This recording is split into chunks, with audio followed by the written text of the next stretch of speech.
There are 5 children in this book: Augustus, Gloop, a greedy boy, Veruca, Salt, a girl who is spoiled by her parents, Violet, boy, Regard, a girl who chews gum all day long, Mike, Teavee, a boy who does nothing but watch television, and Charlie Bucket, the hero. 1. Here comes Charlie. These 2 very old people are the father and mother of Mr. Bucket. Their names are Grandpa Joe and Grandma Josephine, and these 2 very old people are the father and mother of Mrs. Bucket. Their names are Grandpa George and Grandma Georgina. This is Mr. Bucket. This is Mrs. Bucket. Mr. and Mrs. Bucket have a small boy whose name is Charlie. This is Charlie. How do you do? And how do you do? And how do you do again?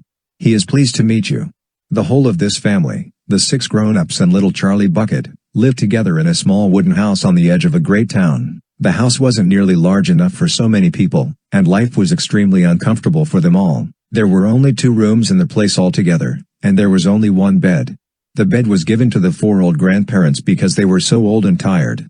They were so tired, they never got out of it. Grandpa Joe and Grandma Josephine on this side, Grandpa George and Grandma Georgina on this side, Mr. and Mrs. Bucket and little Charlie Bucket slept in the other room, upon mattresses on the floor. In the summertime, this wasn't too bad, but in the winter, freezing cold drafts blew across the floor all night long, and it was awful. There wasn't any question of them being able to buy a better house, or even 1 more bed to sleep in.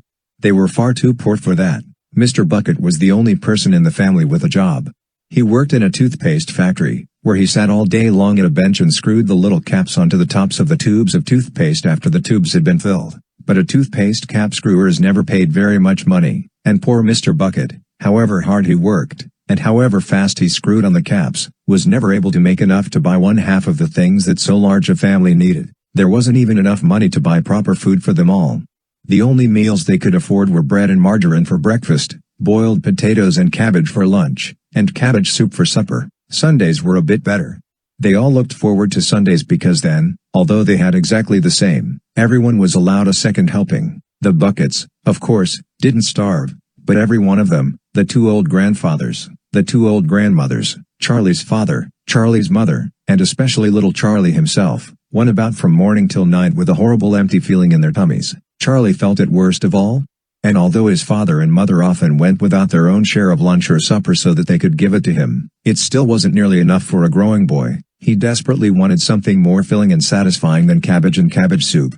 The one thing he longed for more than anything else was chocolate. Walking to school in the mornings, Charlie could see great slabs of chocolate piled up high in the shop windows, and he would stop and stare and press his nose against the glass, his mouth watering like mad. Many times a day, he would see other children taking bars of creamy chocolate out of their pockets and munching them greedily, and that, of course, was pure torture. Only once a year, on his birthday, did Charlie Bucket ever get to taste a bit of chocolate. The whole family saved up their money for that special occasion, and when the great day arrived, Charlie was always presented with 1 small chocolate bar to eat all by himself, and each time he received it, on those marvelous birthday mornings, he would place it carefully in a small wooden box that he owned, and treasure it as though it were a bar of solid gold, and for the next few days, he would allow himself only to look at it, but never to touch it. Then at last, when he could stand it no longer, he would peel back a tiny bit of the paper wrapping at one corner to expose a tiny bit of chocolate, and then he would take a tiny nibble, just enough to allow the lovely sweet taste to spread out slowly over his tongue. The next day, he would take another tiny nibble, and so on, and so on. And in this way, Charlie would make his 6-penny bar of birthday chocolate last him for more than a month. But I haven't yet told you about the one awful thing that tortured little Charlie, the lover of chocolate, more than anything else. This thing, for him, was far, far worse than seeing slabs of chocolate in the shop windows or watching other children munching bars of creamy chocolate right in front of him. It was the most terrible torturing thing you could imagine, and it was this: in the town itself, actually within sight of the house in which Charlie lived, there was an enormous chocolate factory. Just imagine that. And it wasn't simply an ordinary enormous chocolate factory, either. It was the largest and most famous in the whole world. It was Wonka's factory, owned by a man called Mr. Willy Wonka, the greatest inventor and maker of chocolates that there has ever been. And what a tremendous, marvelous place it was. It had huge iron gates leading into it, and a high wall surrounding it, and smoke belching from its chimneys, and strange whizzing sounds coming from deep inside it. And outside the walls, for half a mile around in every direction, the air was scented with the heavy rich smell of melting chocolate. Twice a day, on his way to and from school, little Charlie Bucket had to walk right past the gates of the factory. And every time he went by, he would begin to walk very, very slowly, and he would hold his nose high in the air and take long deep sniffs of the gorgeous chocolatey smell all around him. Oh, how he loved that smell, and oh, how he wished he could go inside the factory and see what it was like. 2. Mr. Willy Wonka's factory. In the evenings, after he had finished his supper of watery cabbage soup, Charlie always went into the room of his 4 grandparents to listen to their stories, and then afterwards to say good night. Every one of these old people was over 90. They were as shriveled as prunes, and as bony as skeletons, and throughout the day, until Charlie made his appearance, they lay huddled in their one bed, 2 at either end, with nightcaps on to keep their heads warm, dozing the time away with nothing to do. But as soon as they heard the door opening, and heard Charlie's voice saying, "Good evening, Grandpa Joe and Grandma Josephine, and Grandpa George and Grandma Georgina," then all 4 of them would suddenly sit up, and their old wrinkled faces would light up with smiles of pleasure, and the talking would begin. For they loved this little boy. He was the only bright thing in their lives, and his evening visits were something that they looked forward to all day long. Often, Charlie's mother and father would come in as well, and stand by the door, listening to the stories that the old people told, and thus, for perhaps half an hour every night, this room would become a happy place. And the whole family would forget that it was hungry and poor. One evening, when Charlie went in to see his grandparents, he said to them, "Is it really true that Wonka's chocolate factory is the biggest in the world?" "True?" cried all 4 of them at once. "Of course it's true. Good heavens, didn't you know that?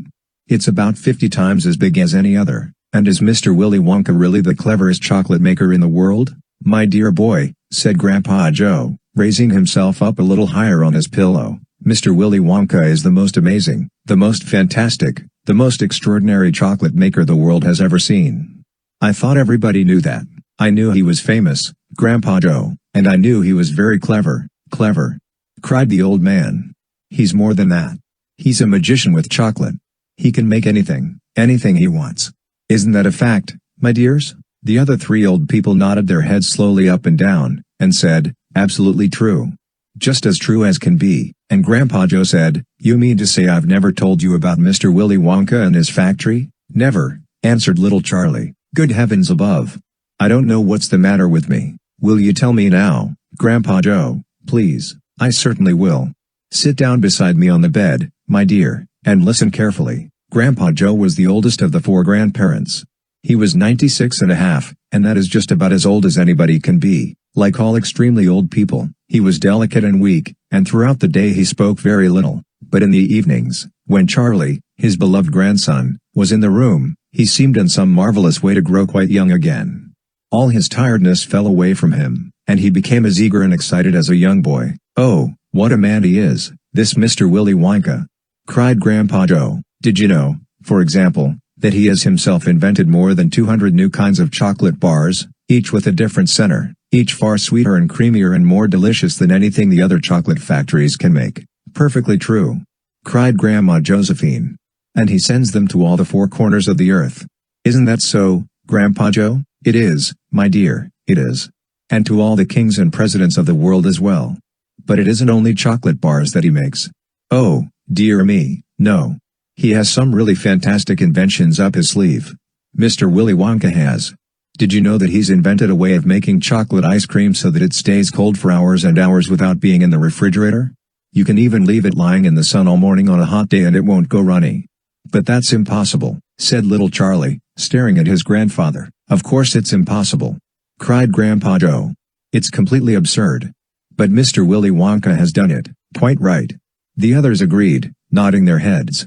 "Mr. Wonka has done it." And then again, Grandpa Joe went on speaking very slowly now so that Charlie wouldn't miss a word. "Mr. Willy Wonka can make marshmallows that taste of violets, and rich caramels that change color every 10 seconds as you suck them.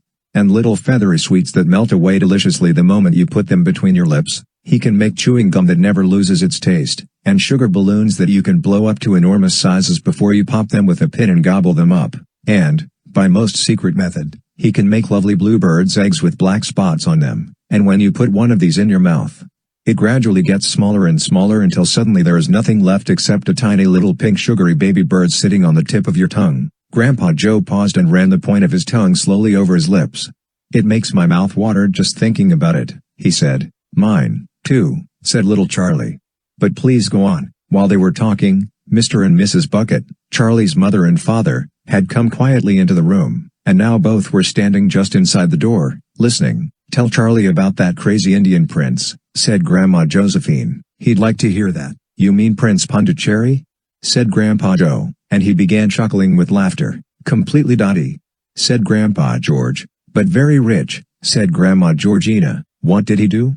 asked Charlie eagerly. "Listen," said Grandpa Joe, "and I'll tell you." 3. Mr. Wonka and the Indian Prince. Prince Pondicherry wrote a letter to Mr. Willy Wonka, said Grandpa Joe, and asked him to come all the way out to India and build him a colossal palace entirely out of chocolate. Did Mr. Wonka do it, Grandpa? He did, indeed.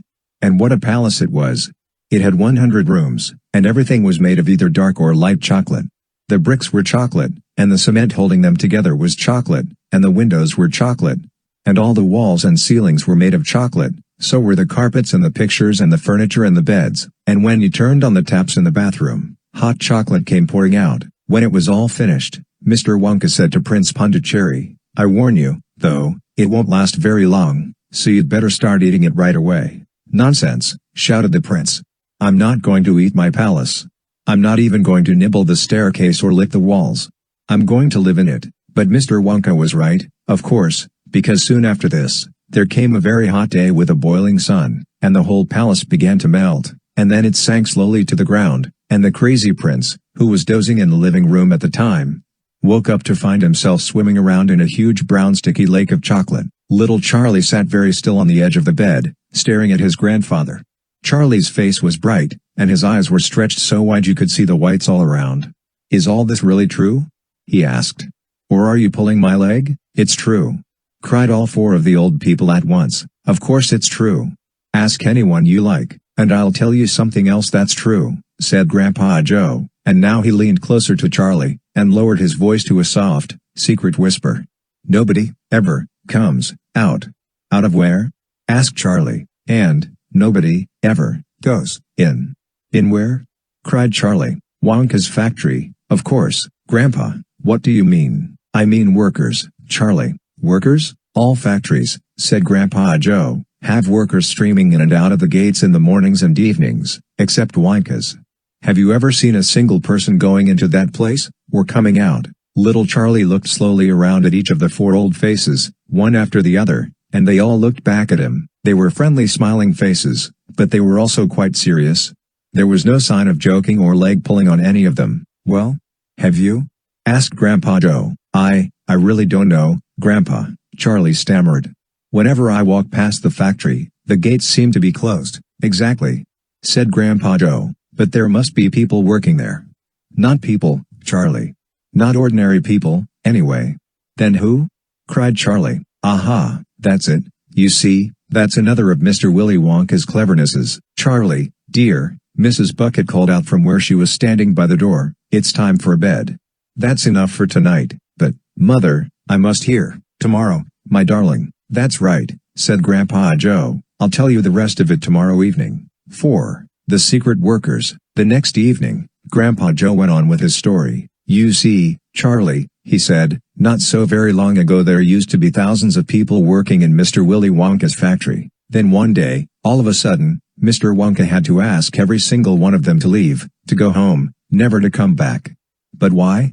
asked Charlie. "Because of spies." "Spies?" "Yes.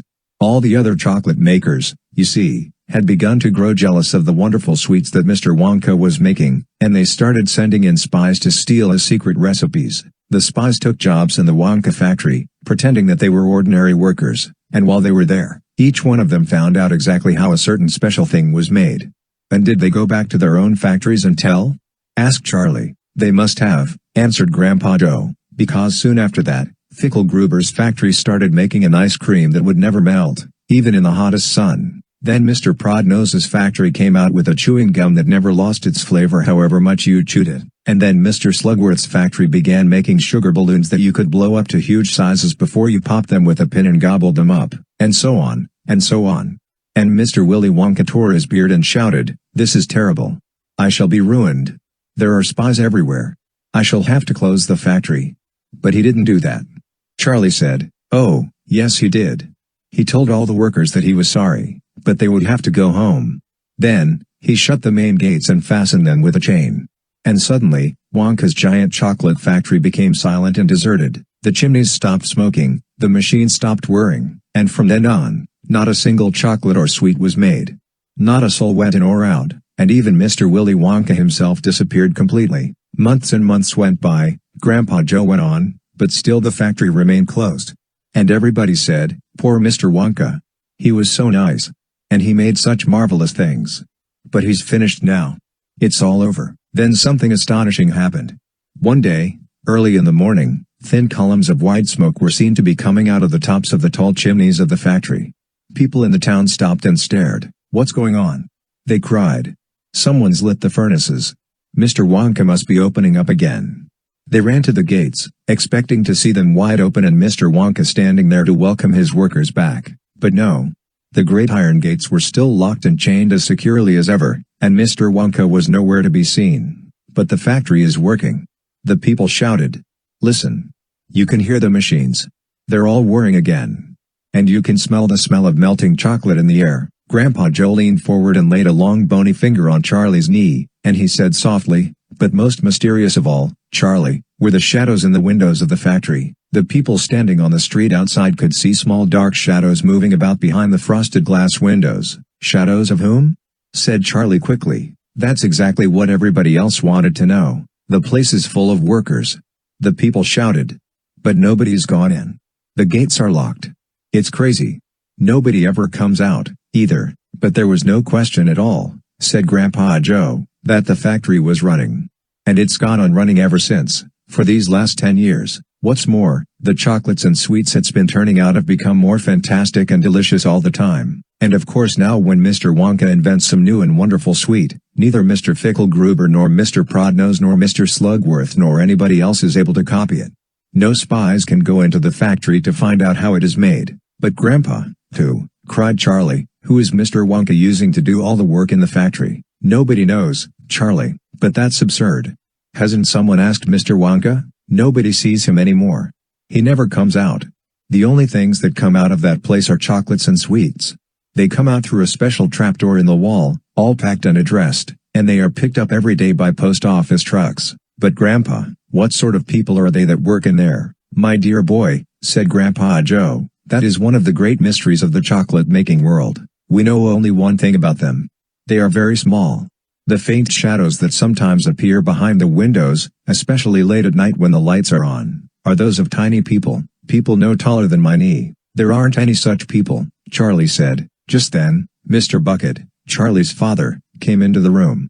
He was home from the toothpaste factory, and he was waving an evening newspaper rather excitedly. "Have you heard the news?" he cried. He held up the paper so that they could see the huge headline. The headline said, "Wonka Factory to be opened at last to lucky few. 5. The golden tickets." "You mean people are actually going to be allowed to go inside the factory?" cried Grandpa Joe. "Read us what it says, quickly." "All right," said Mr. Bucket, smoothing out the newspaper. "Listen. Evening Bulletin. Mr. Willy Wonka, the confectionery genius whom nobody has seen for the last 10 years, sent out the following notice today. I, Willy Wonka, have decided to allow 5 children, just 5, mind you, and no more, to visit my factory this year. These lucky 5 will be shown around personally by me, and they will be allowed to see all the secrets and the magic of my factory. Then, at the end of the tour, as a special present, all of them will be given enough chocolates and sweets to last them for the rest of their lives. So watch out for the golden tickets. 5 golden tickets have been printed on golden paper. And these 5 golden tickets have been hidden underneath the ordinary wrapping paper of 5 ordinary bars of chocolate. These 5 chocolate bars may be anywhere. In any shop in any street in any town in any country in the world, upon any counter where Wonka's sweets are sold. And the 5 lucky finders of these 5 golden tickets are the only ones who will be allowed to visit my factory and see what it's like now inside. Good luck to you all, and happy hunting." "The man's dotty," muttered Grandma Josephine. "He's brilliant," cried Grandpa Joe. "He's a magician. Just imagine what will happen now. The whole world will be searching for those golden tickets. Everyone will be buying Wonka's chocolate bars in the hope of finding one. He'll sell more than ever before. Oh, how exciting it would be to find one, and all the chocolate and sweets that you could eat for the rest of your life, free," said Grandpa George. "Just imagine that. They'd have to deliver them in a truck," said Grandma Georgina. "It makes me quite ill to think of it," said Grandma Josephine. "Nonsense!" cried Grandpa Joe. "Wouldn't it be something, Charlie, to open a bar of chocolate and see a golden ticket glistening inside?" "It certainly would, Grandpa. But there isn't a hope," Charlie said sadly. "I only get one bar a year." "You never know, darling," said Grandma Georgina. "It's your birthday next week.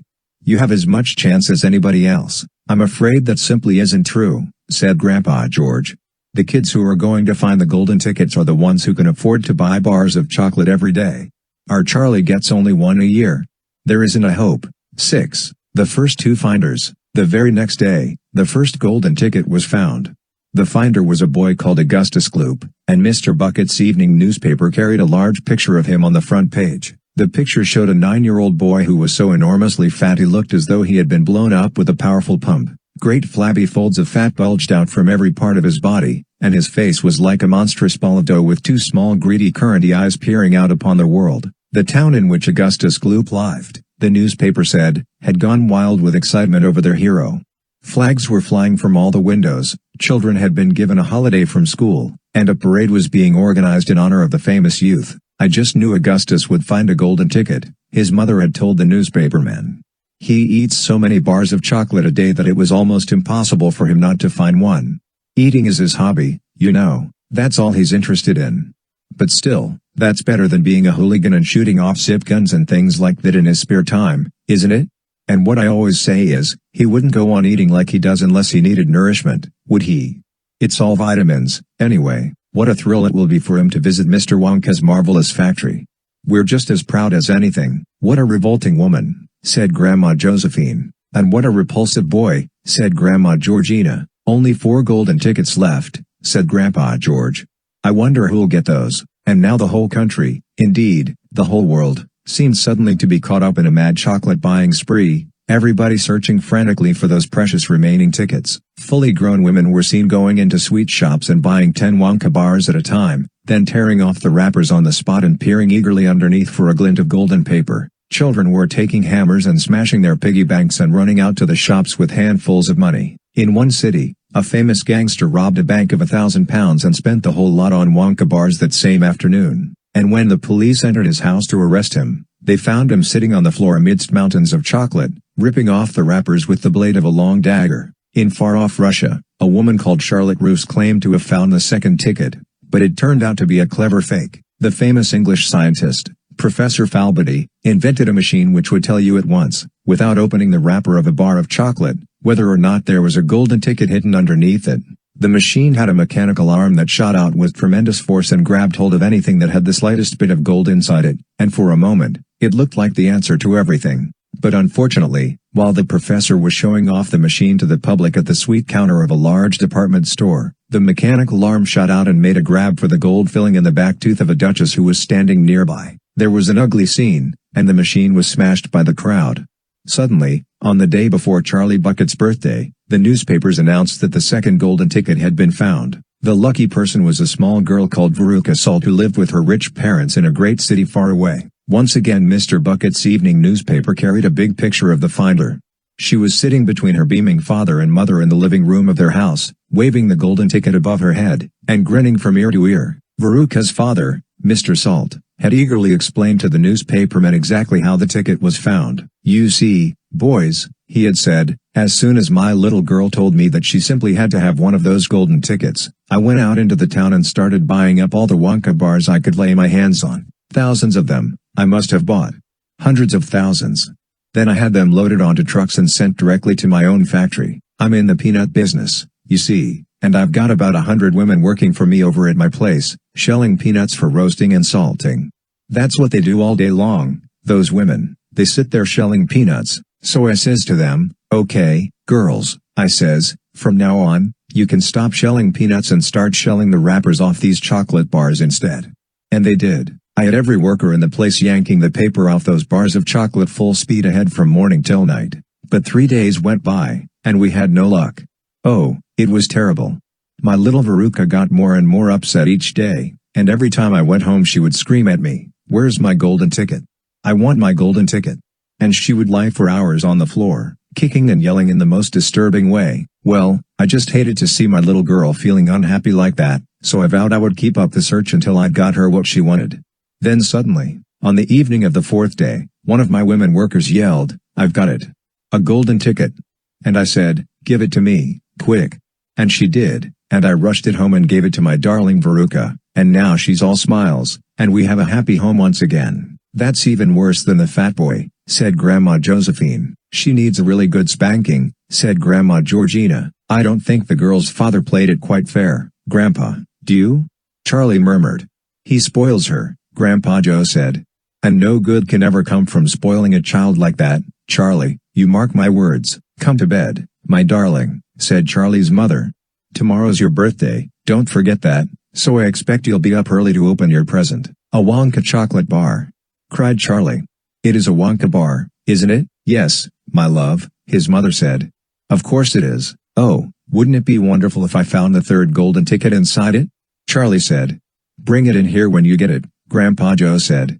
"Then we can all watch you taking off the wrapper." 7. Charlie's birthday. "Happy birthday!" cried the four old grandparents, as Charlie came into their room early the next morning. Charlie smiled nervously and sat down on the edge of the bed. He was holding his present, his only present, very carefully in his two hands. "Wonka's Whipple Scrumptious Fudge Mallow Delight," it said on the wrapper. The four old people, two at either end of the bed, propped themselves up on their pillows and stared with anxious eyes at the bar of chocolate in Charlie's hands. Mr. and Mrs. Bucket came in and stood at the foot of the bed, watching Charlie. The room became silent. Everybody was waiting now for Charlie to start opening his present. Charlie looked down at the bar of chocolate. He ran his fingers slowly back and forth along the length of it, stroking it lovingly, and the shiny paper wrapper made little sharp crackly noises in the quiet room. Then Mrs. Bucket said gently, "You mustn't be too disappointed, my darling, if you don't find what you're looking for underneath that wrapper. You really can't expect to be as lucky as all that." "She's quite right," Mr. Bucket said. Charlie didn't say anything. "After all," Grandma Josephine said, "in the whole wide world there are only 3 tickets left to be found. The thing to remember," Grandma Georgina said, "is that whatever happens, you'll still have the bar of chocolate, Wonka's Whipple Scrumptious Fudge Mallow Delight," cried Grandpa George. "It's the best of them all. You'll just love it." "Yes," Charlie whispered. "I know, just forget all about those golden tickets and enjoy the chocolate," Grandpa Joe said. "Why don't you do that?" They all knew it was ridiculous to expect this one poor little bar of chocolate to have a magic ticket inside it, and they were trying as gently and as kindly as they could to prepare Charlie for the disappointment. But there was one other thing that the grown-ups also knew, and it was this, that however small the chance might be of striking lucky, the chance was there. The chance had to be there. This particular bar of chocolate had as much chance as any other of having a golden ticket. And that was why all the grandparents and parents in the room were actually just as tense and excited as Charlie was, although they were pretending to be very calm. "You'd better go ahead and open it up, or you'll be late for school," Grandpa Joe said. "You might as well get it over with," Grandpa George said. "Open it, my dear," Grandma Georgina said. "Please open it. You're making me jumpy." Very slowly, Charlie's fingers began to tear open one small corner of the wrapping paper. The old people in the bed all leaned forward, craning their scraggy necks. Then suddenly, as though he couldn't bear the suspense any longer, Charlie tore the wrapper right down the middle, and onto his lap, there fell, a light brown creamy-colored bar of chocolate. There was no sign of a golden ticket anywhere. "Well, that's that," said Grandpa Joe brightly. "It's just what we expected." Charlie looked up.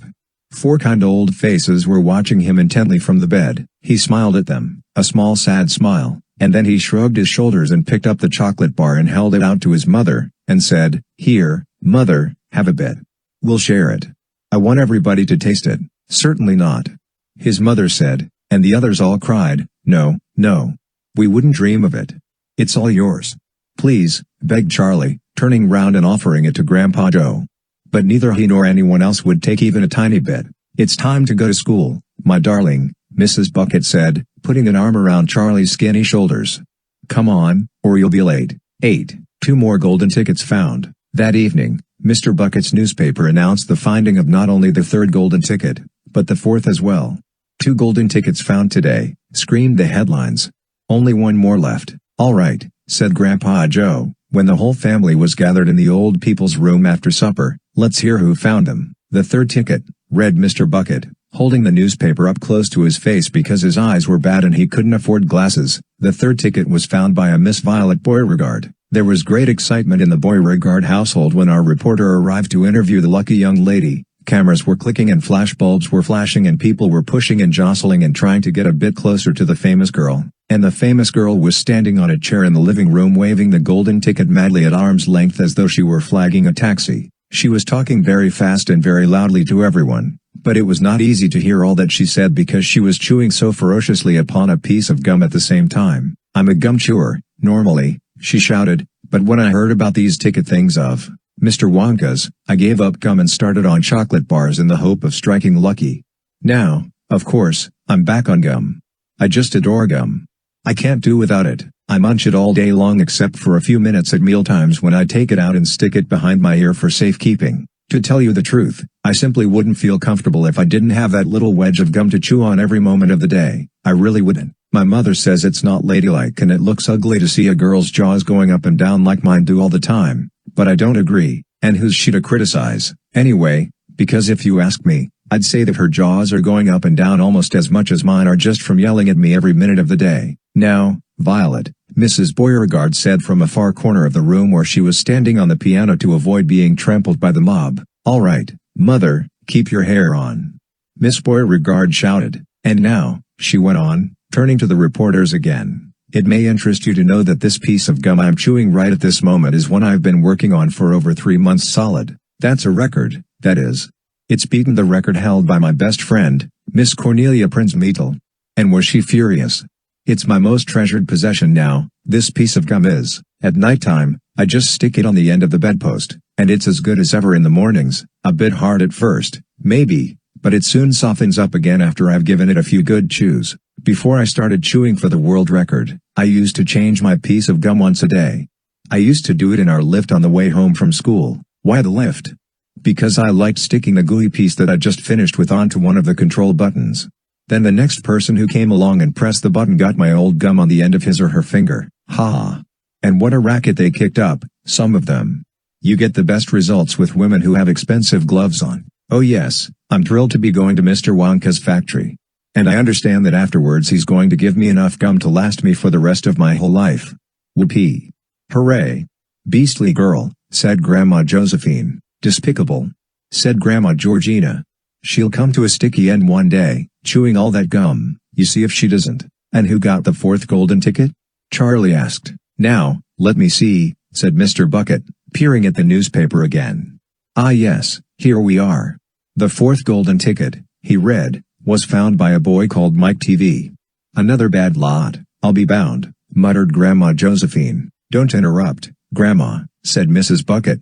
"The Teavee household," said Mr. Bucket, going on with his reading, "was crammed, like all the others, with excited visitors when our reporter arrived, but young Mike Teavee, the lucky winner, seemed extremely annoyed by the whole business. "Can't you fools see I'm watching television?"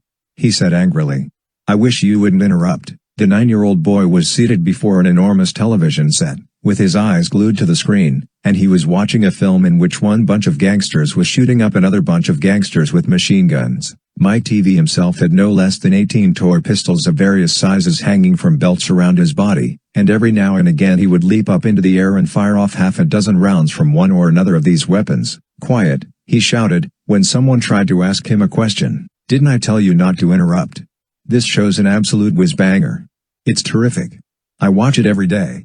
I watch all of them every day, even the rotten ones, where there's no shooting. I like the gangsters best. They're terrific, those gangsters. Especially when they start pumping each other full of lead, or flashing the old stilettos, or giving each other the 1 2 3 with their knuckle dusters. Gosh, what wouldn't I give to be doing that myself? It's the life. I tell you.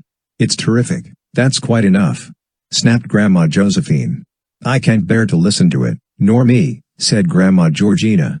"Do all children behave like this nowadays, like these brats we've been hearing about?" "Of course not," said Mr. Bucket, smiling at the old lady in the bed. "Some do, of course. In fact, quite a lot of them do. But not all, and now there's only 1 ticket left," said Grandpa George. "Quite so," sniffed Grandma Georgina. "And just as sure as I'll be having cabbage soup for supper tomorrow, that ticket'll go to some nasty little beast who doesn't deserve it." 9. Grandpa Joe takes a gamble. The next day, when Charlie came home from school and went in to see his grandparents, he found that only Grandpa Joe was awake. The other three were all snoring loudly. "SHH," whispered Grandpa Joe, and he beckoned Charlie to come closer. Charlie tiptoed over and stood beside the bed. The old man gave Charlie a sly grin, and then he started rummaging under his pillow with one hand, and when the hand came out again, there was an ancient leather purse clutched in the fingers. Under cover of the bedclothes, the old man opened the purse and tipped it upside down. Out fell a single silver sixpence. "It's my secret hoard," he whispered. "The others don't know I've got it. And now, you and I are going to have one more fling at finding that last ticket. How about it, eh? But you'll have to help me. Are you sure you want to spend your money on that, Grandpa?" Charlie whispered. "Of course I'm sure," spluttered the old man excitedly. "Don't stand there arguing. I'm as keen as you are to find that ticket. Here, take the money and run down the street to the nearest shop and buy the first Wonka bar you see and bring it straight back to me, and we'll open it together." Charlie took the little silver coin, and slipped quickly out of the room. In 5 minutes, he was back. "Have you got it?" whispered Grandpa Joe, his eyes shining with excitement. Charlie nodded and held out the bar of chocolate. "Wonka's Nutty Crunch, surprise," it said on the wrapper. "Good," the old man whispered, sitting up in the bed and rubbing his hands. "Now, come over here and sit close to me and we'll open it together." "Are you ready?" "Yes," Charlie said. "I'm ready." "All right. You tear off the first bit." "No," Charlie said, "you paid for it. You do it all." The old man's fingers were trembling most terribly as they fumbled with the wrapper. "We don't have a hope, really," he whispered, giggling a bit. "You do know we don't have a hope, don't you?" "Yes," Charlie said. "I know that." They looked at each other, and both started giggling nervously. "Mind you," said Grandpa Joe, "there is just that tiny chance that it might be the one. Don't you agree?" "Yes," Charlie said. "Of course. Why don't you open it, Grandpa?" "All in good time, my boy, all in good time." "Which end do you think I ought to open first?" "That corner. The one furthest from you. Just tear off a tiny bit, but not quite enough for us to see anything." "Like that?" said the old man. "Yes. Now a little bit more." "You finish it," said Grandpa Joe. "I'm too nervous." "No, Grandpa. You must do it yourself." "Very well, then. Here goes." He tore off the wrapper. They both stared at what lay underneath.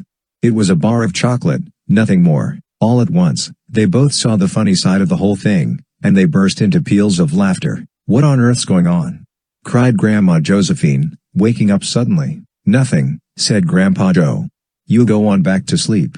10. The family begins to starve. During the next 2 weeks, the weather turned very cold. First came the snow. It began very suddenly one morning just as Charlie Bucket was getting dressed for school. Standing by the window, he saw the huge flakes drifting slowly down out of an icy sky that was the color of steel. By evening, it lay 4 feet deep around the tiny house, and Mr. Bucket had to dig a path from the front door to the road. After the snow, there came a freezing gale that blew for days and days without stopping. And oh, how bitter cold it was. Everything that Charlie touched seemed to be made of ice, and each time he stepped outside the door, the wind was like a knife on his cheek. Inside the house, little jets of freezing air came rushing in through the sides of the windows and under the doors, and there was no place to go to escape them. The 4 old ones lay silent and huddled in their bed, trying to keep the cold out of their bones. The excitement over the golden tickets had long since been forgotten. Nobody in the family gave a thought now to anything except the 2 vital problems of trying to keep warm and trying to get enough to eat. There is something about very cold weather that gives one an enormous appetite. Most of us find ourselves beginning to crave rich steaming stews and hot apple pies and all kinds of delicious warming dishes, and because we're all a great deal luckier than we realize, we usually get what we want, or near enough.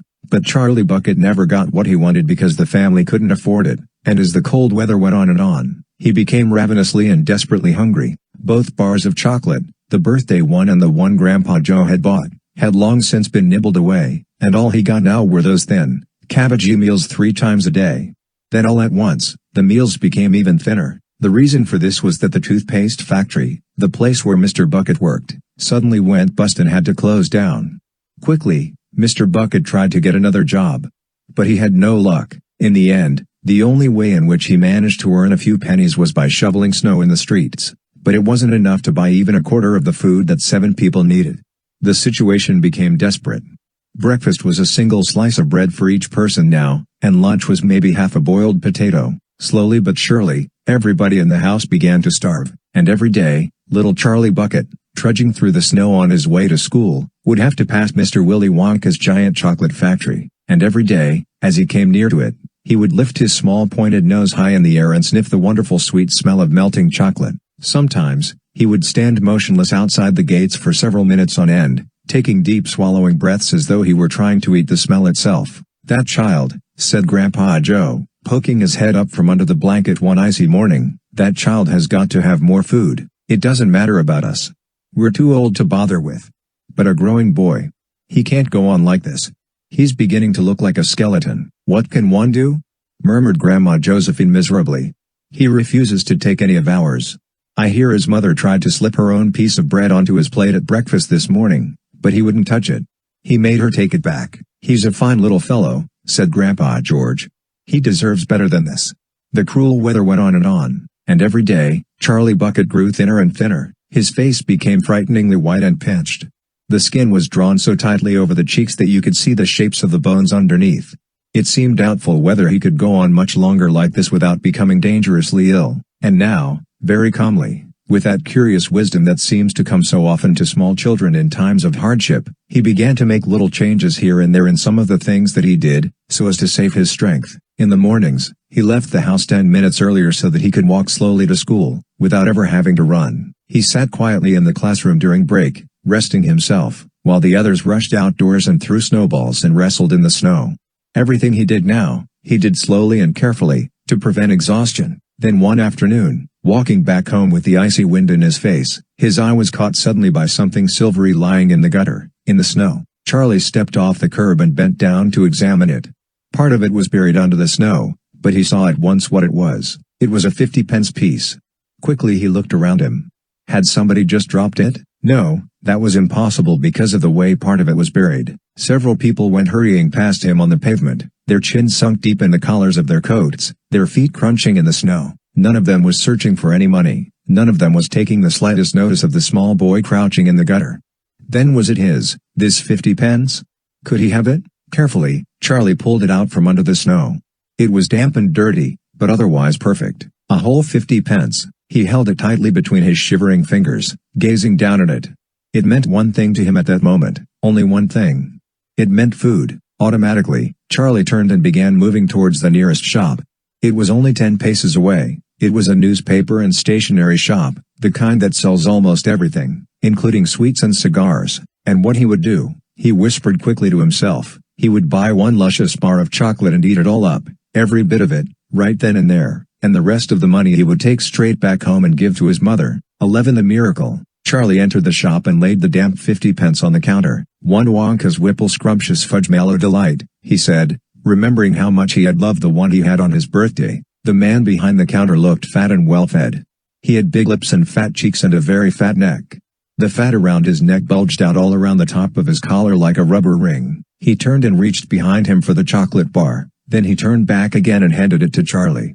Charlie grabbed it and quickly tore off the wrapper and took an enormous bite. Then he took another, and oh, the joy of being able to cram large pieces of something sweet and solid into one's mouth. The sheer blissful joy of being able to fill one's mouth with rich solid food. "You look like you wanted that one, Sonny," the shopkeeper said pleasantly. Charlie nodded, his mouth bulging with chocolate. The shopkeeper put Charlie's change on the counter. "Take it easy," he said. "It'll give you a tummy ache if you swallow it like that without chewing." Charlie went on wolfing the chocolate. He couldn't stop. And in less than half a minute, the whole thing had disappeared down his throat. He was quite out of breath, but he felt marvelously, extraordinarily happy. He reached out a hand to take the change. Then he paused. His eyes were just above the level of the counter. They were staring at the silver coins lying there. The coins were all 5-penny pieces. There were 9 of them altogether. Surely it wouldn't matter if he spent just one more. "I think," he said quietly, "I think I'll have just one more of those chocolate bars. The same kind as before, please." "Why not?" the fat shopkeeper said, reaching behind him again and taking another Whipple Scrumptious Fudge Mallow Delight from the shelf. He laid it on the counter. Charlie picked it up and tore off the wrapper, and suddenly, from underneath the wrapper, there came a brilliant flash of gold. Charlie's heart stood still. "It's a golden ticket!" screamed the shopkeeper, leaping about a foot in the air. "You've got a golden ticket! You've found the last golden ticket! Hey, would you believe it? Come and look at this, everybody. The kid's found Wonka's last golden ticket. There it is. It's right here in his hands." It seemed as though the shopkeeper might be going to have a fit. "In my shop, too?" he yelled. "He found it right here in my own little shop. Somebody call the newspapers quick and let them know. Watch out now, Sonny. Don't tear it as you unwrap it. That thing's precious." In a few seconds, there was a crowd of about 20 people clustering around Charlie, and many more were pushing their way in from the street. Everybody wanted to get a look at the golden ticket and at the lucky finder. "Where is it?" somebody shouted. "Hold it up so all of us can see it." "There it is, there." Someone else shouted. "He's holding it in his hands. See the gold shining. How did he manage to find it, I'd like to know?" A large boy shouted angrily. 20 bars a day I've been buying for weeks and weeks. Think of all the free stuff he'll be getting too." Another boy said enviously. "A lifetime supply, he'll need it, the skinny little shrimp." A girl said, laughing. Charlie hadn't moved. He hadn't even unwrapped the golden ticket from around the chocolate. He was standing very still, holding it tightly with both hands while the crowd pushed and shouted all around him. He felt quite dizzy. There was a peculiar floating sensation coming over him, as though he were floating up in the air like a balloon. His feet didn't seem to be touching the ground at all. He could hear his heart thumping away loudly somewhere in his throat. At that point, he became aware of a hand resting lightly on his shoulder, and when he looked up, he saw a tall man standing over him. "Listen," the man whispered. "I'll buy it from you. I'll give you 50 pounds, how about it, eh? And I'll give you a new bicycle as well. Okay? Are you crazy?" shouted a woman who was standing equally close. "Why, I'd give him 200 pounds for that ticket." "You want to sell the ticket for 200 pounds, young man? That's quite enough of that," the fat shopkeeper shouted, pushing his way through the crowd and taking Charlie firmly by the arm. "Leave the kid alone, will you? Make way there. Let him out." And to Charlie, as he led him to the door, he whispered, "Don't you let anybody have it. Take it straight home, quickly, before you lose it. Run all the way and don't stop till you get there. You understand?" Charlie nodded. "You know something," the fat shopkeeper said, pausing a moment and smiling at Charlie. "I have a feeling you needed a break like this. I'm awfully glad you got it. Good luck to you, Sonny." "Thank you," Charlie said, and off he went, running through the snow as fast as his legs would go. And as he flew past Mr. Willy Wonka's factory, he turned and waved at it and sang out, "I'll be seeing you. I'll be seeing you soon." And 5 minutes later he arrived at his own home. 12 what it said on the golden ticket. Charlie burst through the front door, shouting, "Mother! Mother! Mother!" Mrs. Bucket was in the old grandparents' room, serving them their evening soup. "Mother!" yelled Charlie, rushing in on them like a hurricane. "Look! I've got it! Look, Mother! Look! The last golden ticket! It's mine! I found some money in the street and I bought 2 bars of chocolate and the second one had the golden ticket and there were crowds of people all around me wanting to see it and the shopkeeper rescued me and I ran all the way home and here I am. It's the 5th golden ticket, Mother, and I've found it." Mrs. Bucket simply stood and stared, while the 4 old grandparents, who were sitting up in bed balancing bowls of soup on their laps, all dropped their spoons with a clatter and froze against their pillows. For about 10 seconds there was absolute silence in the room. Nobody dared to speak or move. It was a magic moment. Then, very softly, Grandpa Joe said, "You were pulling our legs, Charlie, aren't you?" "You're having a little joke?" "I am not," cried Charlie, rushing up to the bed and holding out the large and beautiful golden ticket for him to see. Grandpa Joe leaned forward and took a close look, his nose almost touching the ticket. The others watched him, waiting for the verdict. Then very slowly, with a slow and marvelous grin spreading all over his face, Grandpa Joe lifted his head and looked straight at Charlie. The color was rushing to his cheeks, and his eyes were wide open, shining with joy, and in the center of each eye, right in the very center, in the black pupil, a little spark of wild excitement was slowly dancing. Then the old man took a deep breath, and suddenly, with no warning whatsoever, an explosion seemed to take place inside him. He threw up his arms and yelled "Yippee!" And at the same time, his long bony body rose up out of the bed and his bowl of soup went flying into the face of Grandma Josephine, and in one fantastic leap, this old fellow of 96 and a half, who hadn't been out of bed these last 20 years, jumped onto the floor and started doing a dance of victory in his pajamas. "Yippee!" he shouted. 3 cheers for Charlie. Hip, hip, hooray. At this point, the door opened, and Mr. Bucket walked into the room. He was cold and tired, and he looked it. All day long, he had been shoveling snow in the streets. "Cripes!" he cried. "What's going on in here?" It didn't take them long to tell him what had happened. "I don't believe it," he said. "It's not possible." "Show him the ticket, Charlie." shouted Grandpa Joe, who was still dancing around the floor like a dervish in his striped pajamas. "Show your father the fifth and last golden ticket in the world. Let me see it, Charlie," Mr. Bucket said, collapsing into a chair and holding out his hand. Charlie came forward with the precious document. It was a very beautiful thing, this golden ticket, having been made, so it seemed, from a sheet of pure gold hammered out almost to the thinness of paper. On one side of it, printed by some clever method in jet black letters, was the invitation itself, from Mr. Wonka. "Read it aloud," said Grandpa Joe, climbing back into bed again at last. "Let's all hear exactly what it says." Mr. Bucket held the lovely golden ticket up close to his eyes. His hands were trembling slightly, and he seemed to be overcome by the whole business. He took several deep breaths. Then he cleared his throat, and said, "All right, I'll read it. Here we go. Greetings to you, the lucky finder of this golden ticket, from Mr. Willy Wonka. I shake you warmly by the hand. Tremendous things are in store for you. Many wonderful surprises await you. For now, I do invite you to come to my factory and be my guest for one whole day, you and all others who are lucky enough to find my golden tickets. I, Willy Wonka, will conduct you around the factory myself, showing you everything that there is to see, and afterwards, when it is time to leave, you will be escorted home by a procession of large trucks. These trucks, I can promise you, will be loaded with enough delicious eatables to last you and your entire household for many years. If, at any time thereafter, you should run out of supplies, you have only to come back to the factory and show this golden ticket, and I shall be happy to refill your cupboard with whatever you want. In this way, you will be able to keep yourself supplied with tasty morsels for the rest of your life. But this is by no means the most exciting thing that will happen on the day of your visit. I am preparing other surprises that are even more marvelous and more fantastic for you and for all my beloved golden ticket holders. Mystic and marvelous surprises that will entrance, delight, intrigue, astonish, and perplex you beyond measure. In your wildest dreams you could not imagine that such things could happen to you. Just wait and see. And now, here are your instructions. The day I have chosen for the visit is the first day in the month of February. On this day, and on no other, you must come to the factory gates at 10 o'clock sharp in the morning. Don't be late. And you are allowed to bring with you either one or two members of your own family to look after you and to ensure that you don't get into mischief. One more thing, be certain to have this ticket with you, otherwise you will not be admitted. Willy Wonka, the first day of February, cried Mrs. Bucket. But that's tomorrow. Today is the last day of January. I know it is, cripes, said Mr. Bucket. I think you're right, you are just in time, shouted Grandpa Joe. There's not a moment to lose, you must start making preparations at once. Wash your face, comb your hair, scrub your hands, brush your teeth, blow your nose, cut your nails, polish your shoes, iron your shirt, and for heaven's sake, get all that mud off your pants. You must get ready, my boy.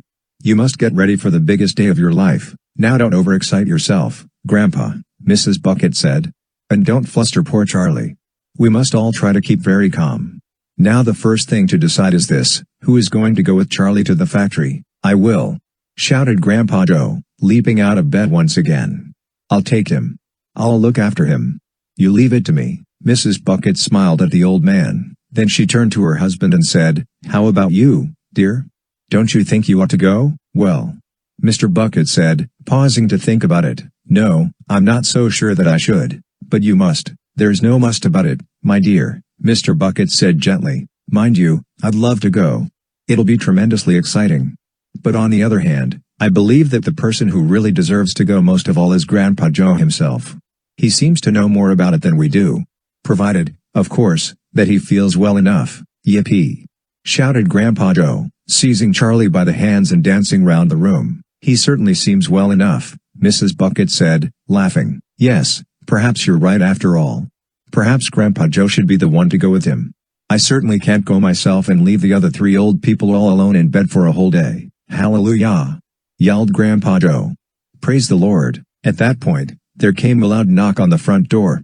Mr. Bucket went to open it, and the next moment, swarms of newspapermen and photographers were pouring into the house. They had tracked down the finder of the fifth golden ticket, and now they all wanted to get the full story for the front pages of the morning papers. For several hours, there was complete pandemonium in the little house, and it must have been nearly midnight before Mr. Bucket was able to get rid of them so that Charlie could go to bed. 13. The big day arrives. The sun was shining brightly on the morning of the big day, but the ground was still white with snow and the air was very cold. Outside the gates of Wonka's factory, Enormous crowds of people had gathered to watch the 5 lucky ticket holders going in. The excitement was tremendous. It was just before 10 o'clock. The crowds were pushing and shouting, and policemen with arms linked were trying to hold them back from the gates. Right beside the gates, in a small group that was carefully shielded from the crowds by the police, stood the 5 famous children, together with the grown-ups who had come with them. The tall bony figure of Grandpa Joe could be seen standing quietly among them, and beside him, holding tightly onto his hand, was little Charlie Bucket himself. All the children, except Charlie, had both their mothers and fathers with them, and it was a good thing that they had, otherwise the whole party might have got out of hand. They were so eager to get going that their parents were having to hold them back by force to prevent them from climbing over the gates. "Be patient," cried the fathers. "Be still. It's not time yet. It's not 10 o'clock. Behind him, Charlie Bucket could hear the shouts of the people in the crowd as they pushed and fought to get a glimpse of the famous children. "There's Violet Beauregard," he heard someone shouting. "That's her all right. I can remember her face from the newspapers." "And you know what?" somebody else shouted back. "She's still chewing that dreadful old piece of gum she's had for 3 months. You look at her jaws. They're still working on it."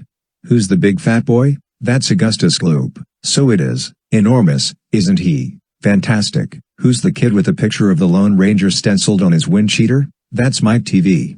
He's the television fiend. He must be crazy.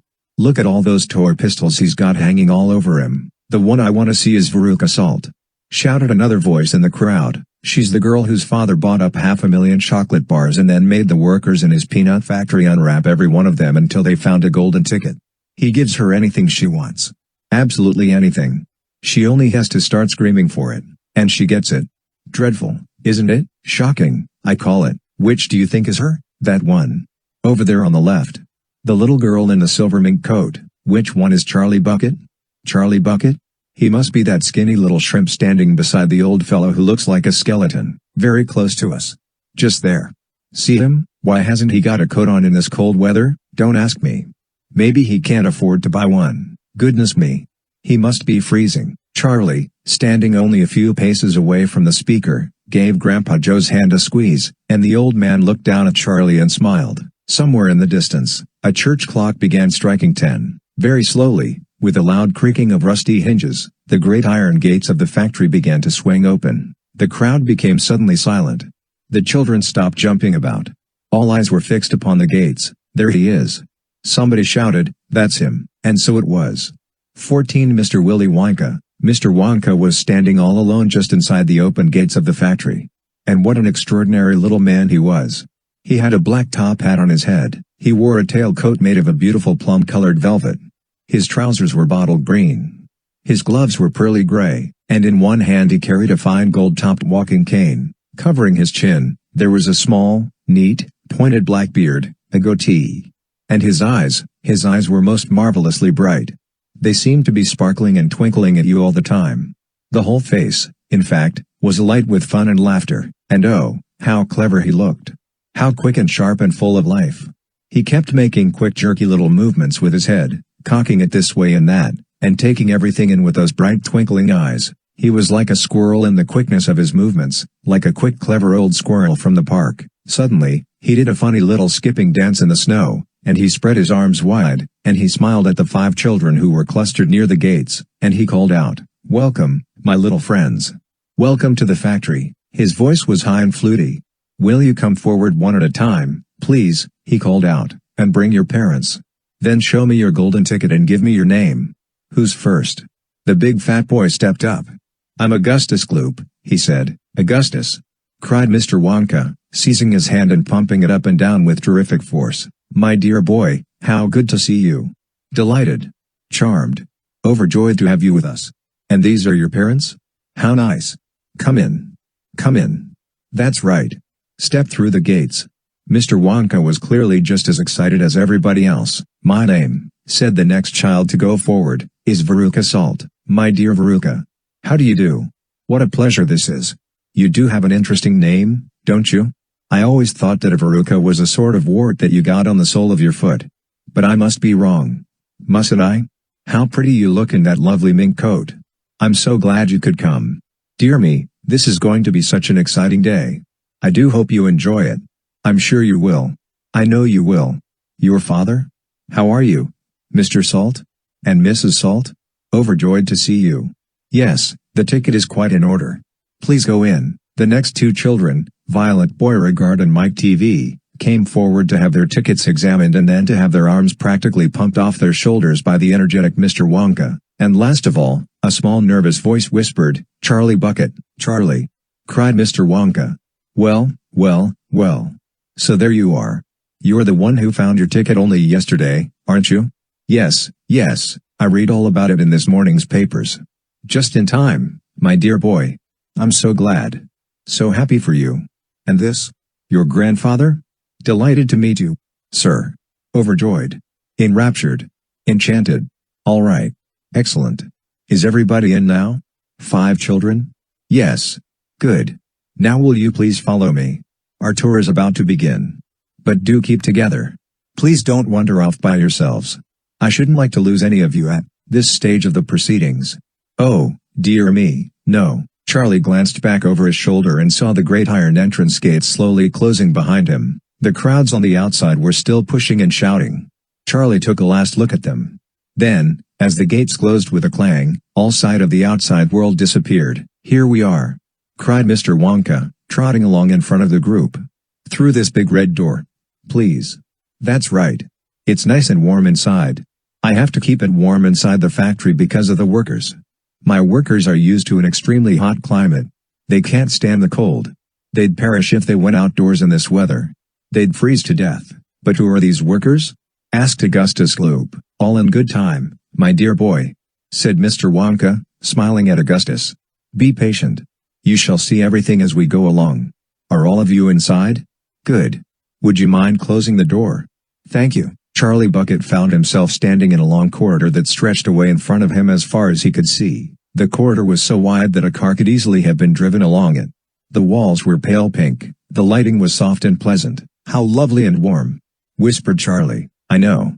And what a marvelous smell," answered Grandpa Joe, taking a long deep sniff. All the most wonderful smells in the world seemed to be mixed up in the air around them. The smell of roasting coffee and burnt sugar and melting chocolate and mint and violets and crushed hazelnuts and apple blossom and caramel and lemon peel. And far away in the distance, from the heart of the great factory, came a muffled roar of energy as though some monstrous gigantic machine were spinning its wheels at breakneck speed. "Now this, my dear children," said Mr. Wonka, raising his voice above the noise, "this is the main corridor.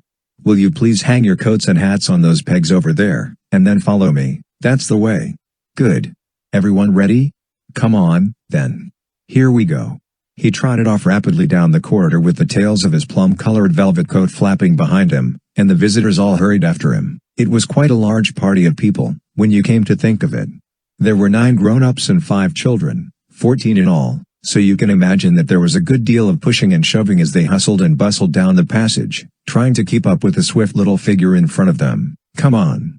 cried Mr. Wonka. "Get a move on, please. We'll never get round today if you dawdle like this." Soon, he turned right off the main corridor into another slightly narrower passage. Then he turned left. Then left again. Then right. Then left. Then right. Then right. Then left. The place was like a gigantic rabbit warren, with passages leading this way and that in every direction. "Don't you let go my hand, Charlie," whispered Grandpa Joe. "Notice how all these passages are sloping downwards," called out Mr. Wonka. "We are now going underground. All the most important rooms in my factory are deep down below the surface." "Why is that?"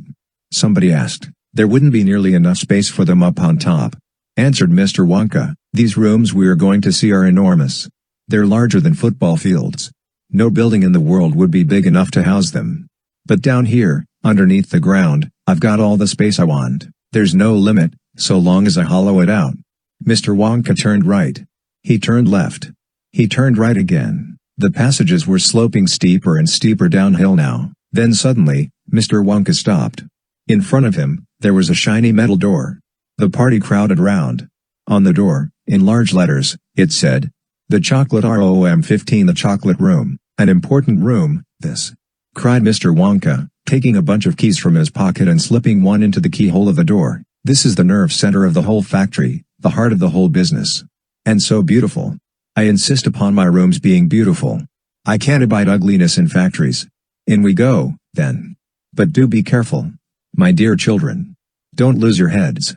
Don't get overexcited. Keep very calm." Mr. Wonka opened the door.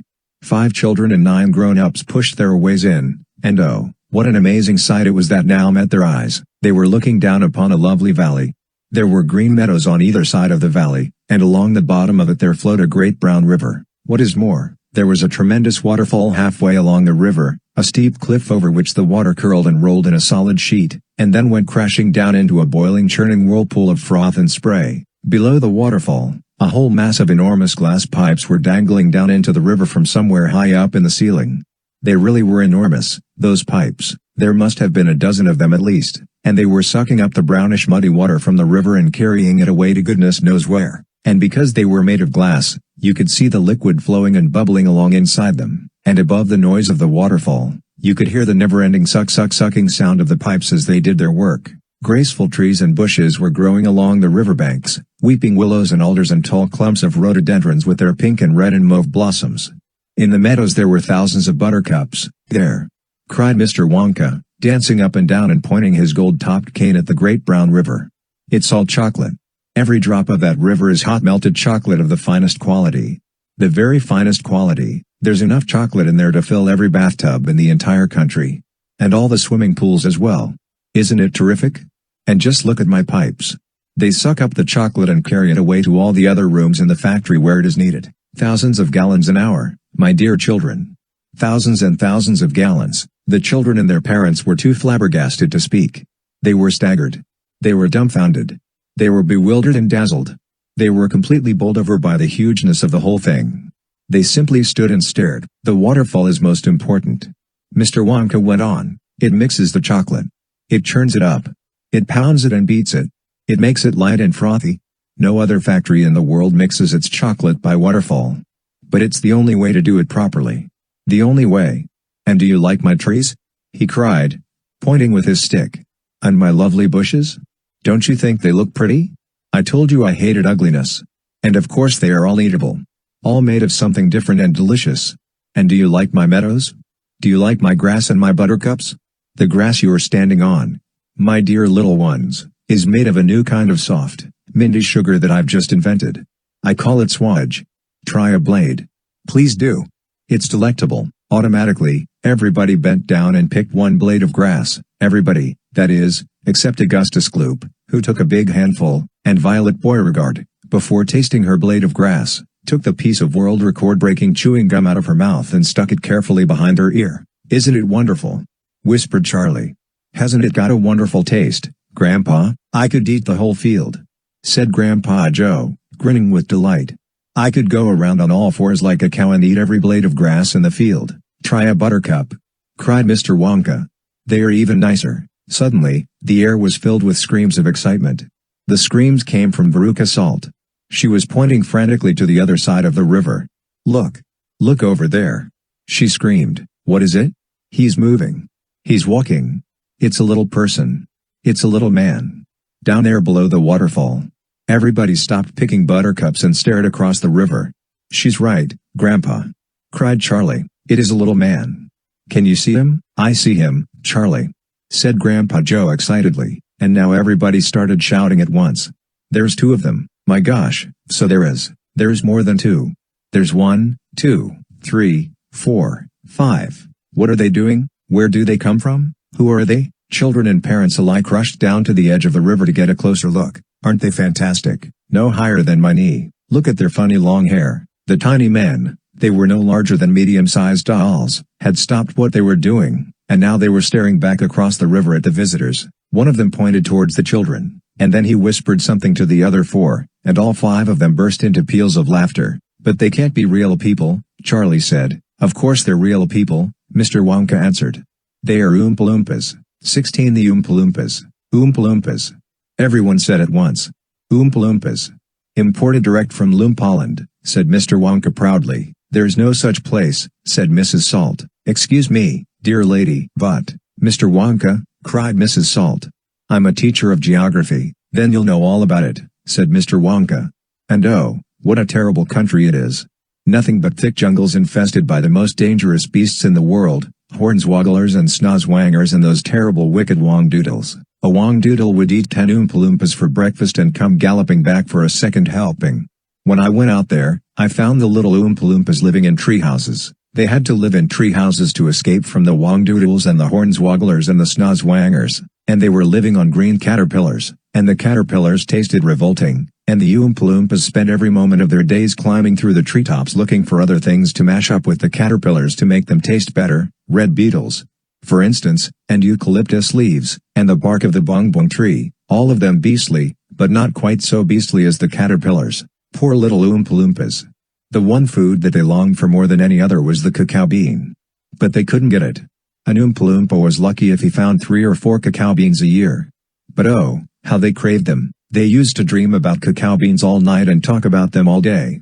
You had only to mention the word cacao to an Oompa-Loompa and he would start dribbling at the mouth. The cacao bean, Mr. Wonka continued, which grows on the cacao tree, happens to be the thing from which all chocolate is made. You cannot make chocolate without the cacao bean.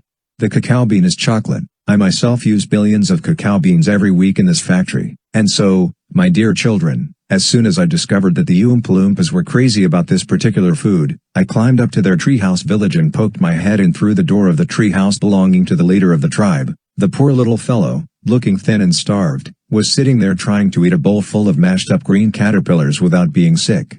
"Look here," I said. "Look here, if you and all your people will come back to my country and live in my factory, you can have all the cacao beans you want.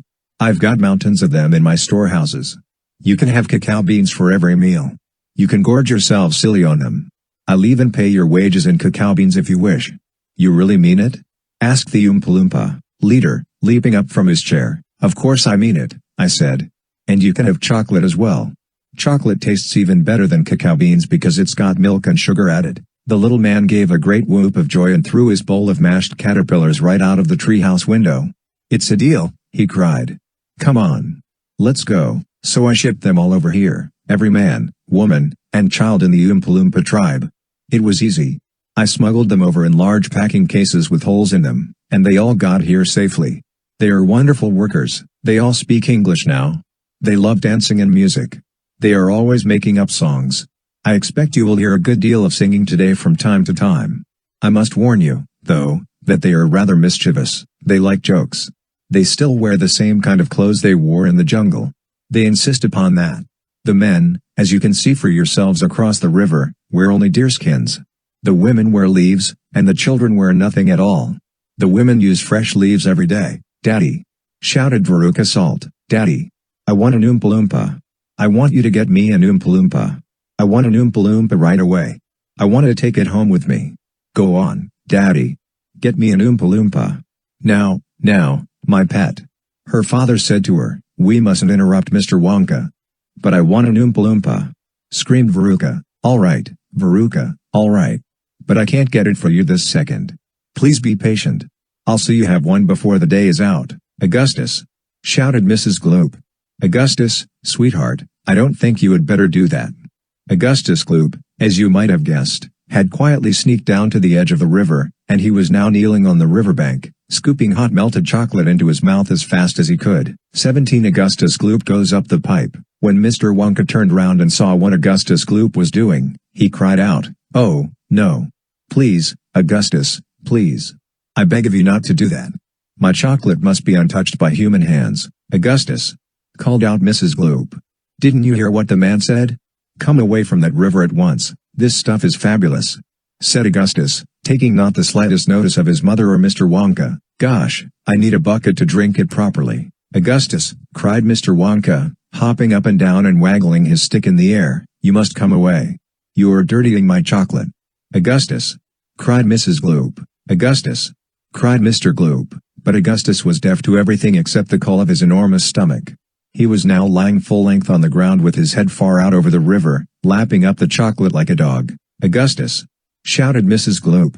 "You'll be giving that nasty cold of yours to about 1,000,000 people all over the country. Be careful, Augustus," shouted Mr. Gloop.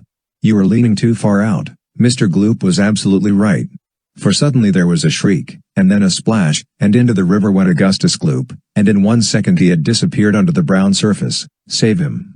screamed Mrs. Gloop, going white in the face, and waving her umbrella about. "He'll drown. He can't swim a yard."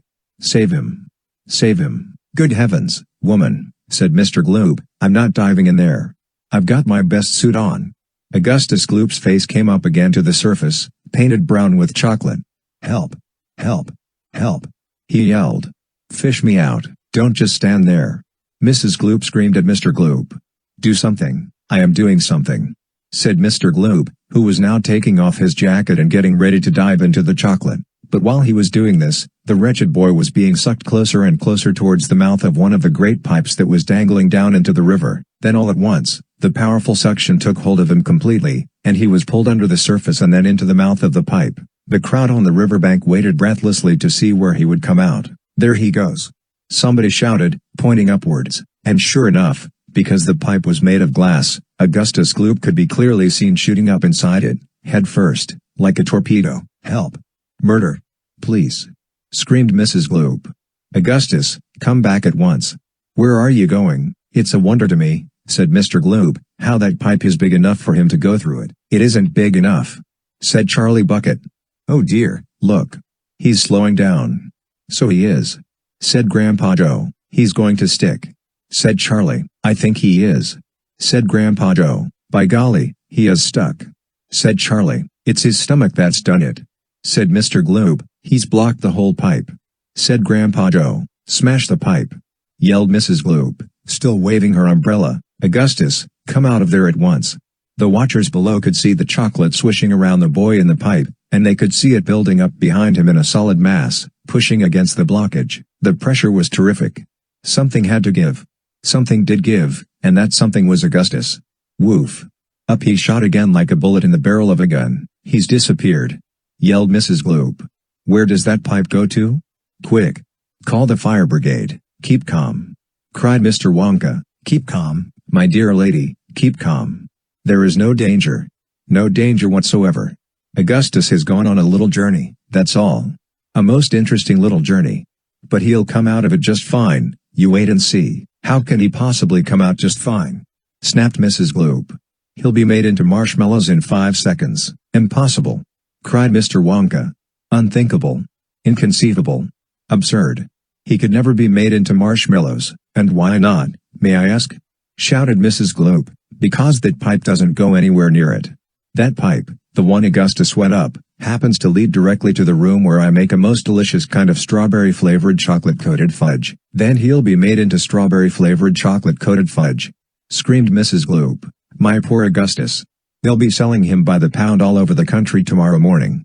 Quite right, said Mr. Gloop. I know I'm right, said Mrs. Gloop. It's beyond a joke, said Mr. Gloop. Mr. Wonka doesn't seem to think so, cried Mrs. Gloop. Just look at him. He's laughing his head off. How dare you laugh like that when my boy's just gone up the pipe? You monster! She shrieked, pointing her umbrella at Mr. Wonka as though she were going to run him through. You think it's a joke, do you?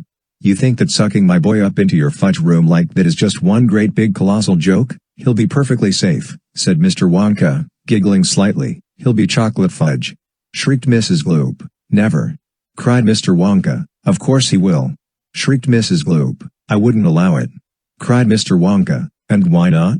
Shrieked Mrs. Gloop. Because the taste would be terrible, said Mr. Wonka. Just imagine it. Augustus flavored chocolate-coated Gloop. No one would buy it. They most certainly would, cried Mr. Gloop indignantly. I don't want to think about it, shrieked Mrs. Gloop. Nor do I, said Mr. Wonka. And I do promise you, madam, that your darling boy is perfectly safe. If he's perfectly safe, then where is he? Snapped Mrs. Gloop. Lead me to him this instant. Mr. Wonka turned around and clicked his fingers sharply, click, click, click, 3 times. Immediately, an Oompa-Loompa appeared, as if from nowhere, and stood beside him. The Oompa-Loompa bowed and smiled, showing beautiful white teeth. His skin was rosy white, his long hair was golden brown, and the top of his head came just above the height of Mr. Wonka's knee. He wore the usual deerskin slung over his shoulder. Now listen to me, said Mr. Wonka, looking down at the tiny man. I want you to take Mr. and Mrs. Gloop up to the fudge room and help them to find their son, Augustus. He's just gone up the pipe. The Oompa-Loompa took one look at Mrs. Gloop and exploded into peals of laughter. Oh, do be quiet, said Mr. Wonka. Control yourself. Pull yourself together. Mrs. Gloop doesn't think it's at all funny. You can say that again, said Mrs. Gloop. "Go straight to the fudge room," Mr. Wonka said to the Oompa-Loompa, "and when you get there, take a long stick and start poking around inside the big chocolate mixing barrel. I'm almost certain you'll find him in there, but you'd better look sharp. You'll have to hurry. If you leave him in the chocolate mixing barrel too long, he's liable to get poured out into the fudge boiler, and that really would be a disaster. Wouldn't it? My fudge would become quite uneatable." Mrs. Gloop let out a shriek of fury. "I'm joking," said Mr. Wonka, giggling madly behind his beard. "I didn't mean it. Forgive me, I'm so sorry. Goodbye, Mrs. Gloop. And Mr. Gloop. Goodbye. I'll see you later." As Mr. and Mrs. Gloop and their tiny escort hurried away, the 5 Oompa-Loompas on the far side of the river suddenly began hopping and dancing about and beating wildly upon a number of very small drums. "Augustus Gloop," they chanted.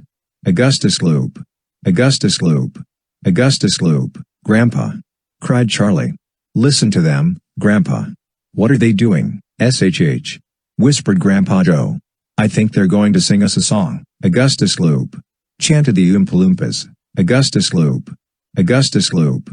The great big greedy nincompoop, how long could we allow this beast to gorge and guzzle, feed and feast on everything he wanted to? Great Scott! It simply wouldn't do. However long this pig might live, we're positive he'd never give even the smallest bit of fun or happiness to anyone. So what we do in cases such as this, we use the gentle touch, and carefully we take the brat and turn him into something that will give great pleasure to us all, a doll, for instance, or a ball, or marbles or a rocking horse.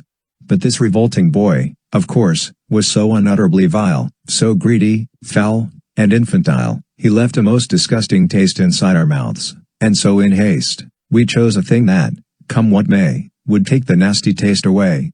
"Come on," we cried. "The time is ripe to send him shooting up the pipe. He has to go. It has to be. And very soon, he's going to see, inside the room to which he's gone, some funny things are going on. But don't, dear children, be alarmed. Augustus Gloop will not be harmed, although, of course, we must admit he will be altered quite a bit. He'll be quite changed from what he's been, when he goes through the fudge machine. Slowly, the wheels go round and round, the cogs begin to grind and pound, 100 knives go slice, slice, slice.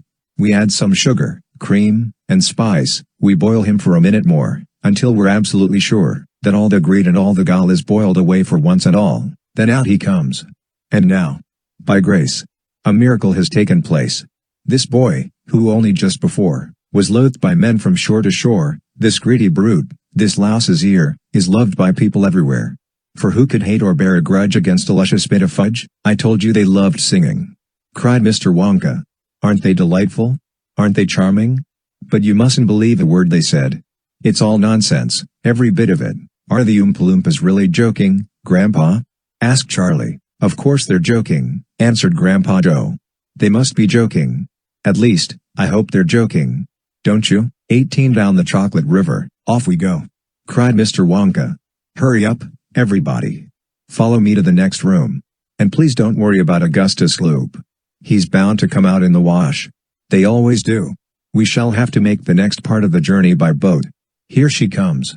Look, a steamy mist was rising up now from the great warm chocolate river, and out of the mist there appeared suddenly a most fantastic pink boat. It was a large open rowboat with a tall front and a tall back, and it was of such a shining, sparkling, glistening pink color that the whole thing looked as though it were made of bright, pink glass. There were many oars on either side of it, and as the boat came closer, the watchers on the riverbank could see that the oars were being pulled by masses of Oompa-Loompas, at least 10 of them to each oar. "This is my private yacht," cried Mr. Wonka, beaming with pleasure. "I made her by hollowing out an enormous boiled sweet. Isn't she beautiful? See how she comes cutting through the river." The gleaming pink boiled sweet boat glided up to the riverbank. 100 Oompa-Loompas rested on their oars and stared up at the visitors. Then suddenly, for some reason best known to themselves, they all burst into shrieks of laughter. "What's so funny?" asked Violet Beauregard. "Oh, don't worry about them," cried Mr. Wonka. "They are always laughing. They think everything's a colossal joke. Jump into the boat, all of you. Come on. Hurry up." As soon as everyone was safely in, the Oompa-Loompas pushed the boat away from the bank and began to row swiftly downriver. "Hey, there, Mike Teavee," shouted Mr. Wonka. "Please do not lick the boat with your tongue. It'll only make it sticky." "Daddy," said Veruca Salt, "I want a boat like this. I want you to buy me a big pink boiled sweet boat exactly like Mr. Wonka's." And I want lots of Oompa-Loompas to roam me about, and I want a chocolate river and I want. She wants a good kick in the pants, whispered Grandpa Joe to Charlie. The old man was sitting in the back of the boat and little Charlie Bucket was right beside him. Charlie was holding tightly onto his grandfather's bony old hand. He was in a whirl of excitement. Everything that he had seen so far, the great chocolate river, the waterfall, the huge sucking pipes, the minty sugar meadows, the Oompa-Loompas, the beautiful pink boat, and most of all, Mr. Willy Wonka himself, had been so astonishing that he began to wonder whether there could possibly be any more astonishments left. Where were they going now? What were they going to see? And what in the world was going to happen in the next room? "Isn't it marvelous?" said Grandpa Joe, grinning at Charlie. Charlie nodded and smiled up at the old man. Suddenly, Mr. Wonka, who was sitting on Charlie's other side, reached down into the bottom of the boat, picked up a large mug, dipped it into the river, filled it with chocolate, and handed it to Charlie. "Drink this," he said. "It'll do you good. You look starved to death." Then Mr. Wonka filled a second mug and gave it to Grandpa Joe. "You, too," he said. "You look like a skeleton. What's the matter? Hasn't there been anything to eat in your house lately?" "Not much," said Grandpa Joe. Charlie put the mug to his lips, and as the rich warm creamy chocolate ran down his throat into his empty tummy, his whole body from head to toe began to tingle with pleasure, and a feeling of intense happiness spread over him. "You like it?" asked Mr. Wonka. "Oh, it's wonderful," Charlie said. "The creamiest loveliest chocolate I've ever tasted," said Grandpa Joe, smacking his lips. "That's because it's been mixed by waterfall," Mr. Wonka told him. The boat sped on down the river. The river was getting narrower. There was some kind of a dark tunnel ahead, a great round tunnel that looked like an enormous pipe, and the river was running right into the tunnel, and so was the boat. "Row on!" shouted Mr. Wonka, jumping up and waving his stick in the air. "Full speed ahead!" And with the Oompa-Loompas rowing faster than ever, the boat shot into the pitch-dark tunnel, and all the passengers screamed with excitement. "How can they see where they're going?" shrieked Violet Beauregard in the darkness. "There's no knowing where they're going," cried Mr. Wonka, hooting with laughter. "There's no earthly way of knowing which direction they are going. There's no knowing where they're rowing, or which way the river's flowing. Not a speck of light is showing, so the danger must be growing, for the rowers keep on rowing, and they're certainly not showing any signs that they are slowing." "He's gone off his rocker," shouted one of the fathers, aghast, and the other parents joined in the chorus of frightened shouting. "He's crazy," they shouted. "He's balmy, he's nutty, he's screwy, he's batty, he's dippy, he's dotty, he's daffy, he's goofy, he's beany, he's buggy, he's wacky, he's loony." "No, he is not," said Grandpa Joe. "Switch on the lights," shouted Mr. Wonka. And suddenly, on came the lights and the whole tunnel was brilliantly lit up, and Charlie could see that they were indeed inside a gigantic pipe, and the great upward curving walls of the pipe were pure white and spotlessly clean. The river of chocolate was flowing very fast inside the pipe, and the Oompa-Loompas were all rowing like mad, and the boat was rocketing along at a furious pace. Mr. Wonka was jumping up and down in the back of the boat and calling to the rowers to row faster and faster still. He seemed to love the sensation of whizzing through a white tunnel in a pink boat on a chocolate river, and he clapped his hands and laughed and kept glancing at his passengers to see if they were enjoying it as much as he. "Look, Grandpa!" cried Charlie. "There's a door in the wall." It was a green door and it was set into the wall of the tunnel just above the level of the river. As they flashed past it there was just enough time to read the writing on the door. "Storeroom number 54, it said. "All the creams. Dairy cream, whipped cream, violet cream, coffee cream, pineapple cream, vanilla cream, and hair cream." "Hair cream?" cried Mike Teavee. "You don't use hair cream?" "Row on!" shouted Mr. Wonka. "There's no time to answer silly questions." They streaked past a black door. "Storeroom number 71, it said on it. "Whips, all shapes and sizes, whips," cried Veruca Salt. "What on earth do you use whips for?" "For whipping cream, of course," said Mr. Wonka. "How can you whip cream without whips?" "Whipped cream isn't whipped cream at all unless it's been whipped with whips, just as a poached egg isn't a poached egg unless it's been stolen from the woods in the dead of night. Row on, please." They passed a yellow door on which it said, "Storeroom number 77, all the beans, cacao beans, coffee beans, jelly beans, and has beans." "Has beans?" cried Violet Beauregard. "You were one yourself," said Mr. Wonka. "There's no time for arguing. Press on, press on." But 5 seconds later, when a bright red door came into sight ahead, he suddenly waved his gold-topped cane in the air and shouted, "Stop the boat." 19 The inventing room, everlasting gobstoppers, and Herr Toffee, when Mr. Wonka shouted stop the boat. The Oompa-Loompas jammed their oars into the river and backed water furiously. The boat stopped. The Oompa-Loompas guided the boat alongside the red door. On the door it said, Inventing Room, Private, Keep Out. Mr. Wonka took a key from his pocket, leaned over the side of the boat, and put the key in the keyhole. This is the most important room in the entire factory, he said. All my most secret new inventions are cooking and simmering in here. Old Fickle Gruber would give his front teeth to be allowed inside just for 3 minutes. So would Prodnose and Slugworth and all the other rotten chocolate makers. But now, listen to me.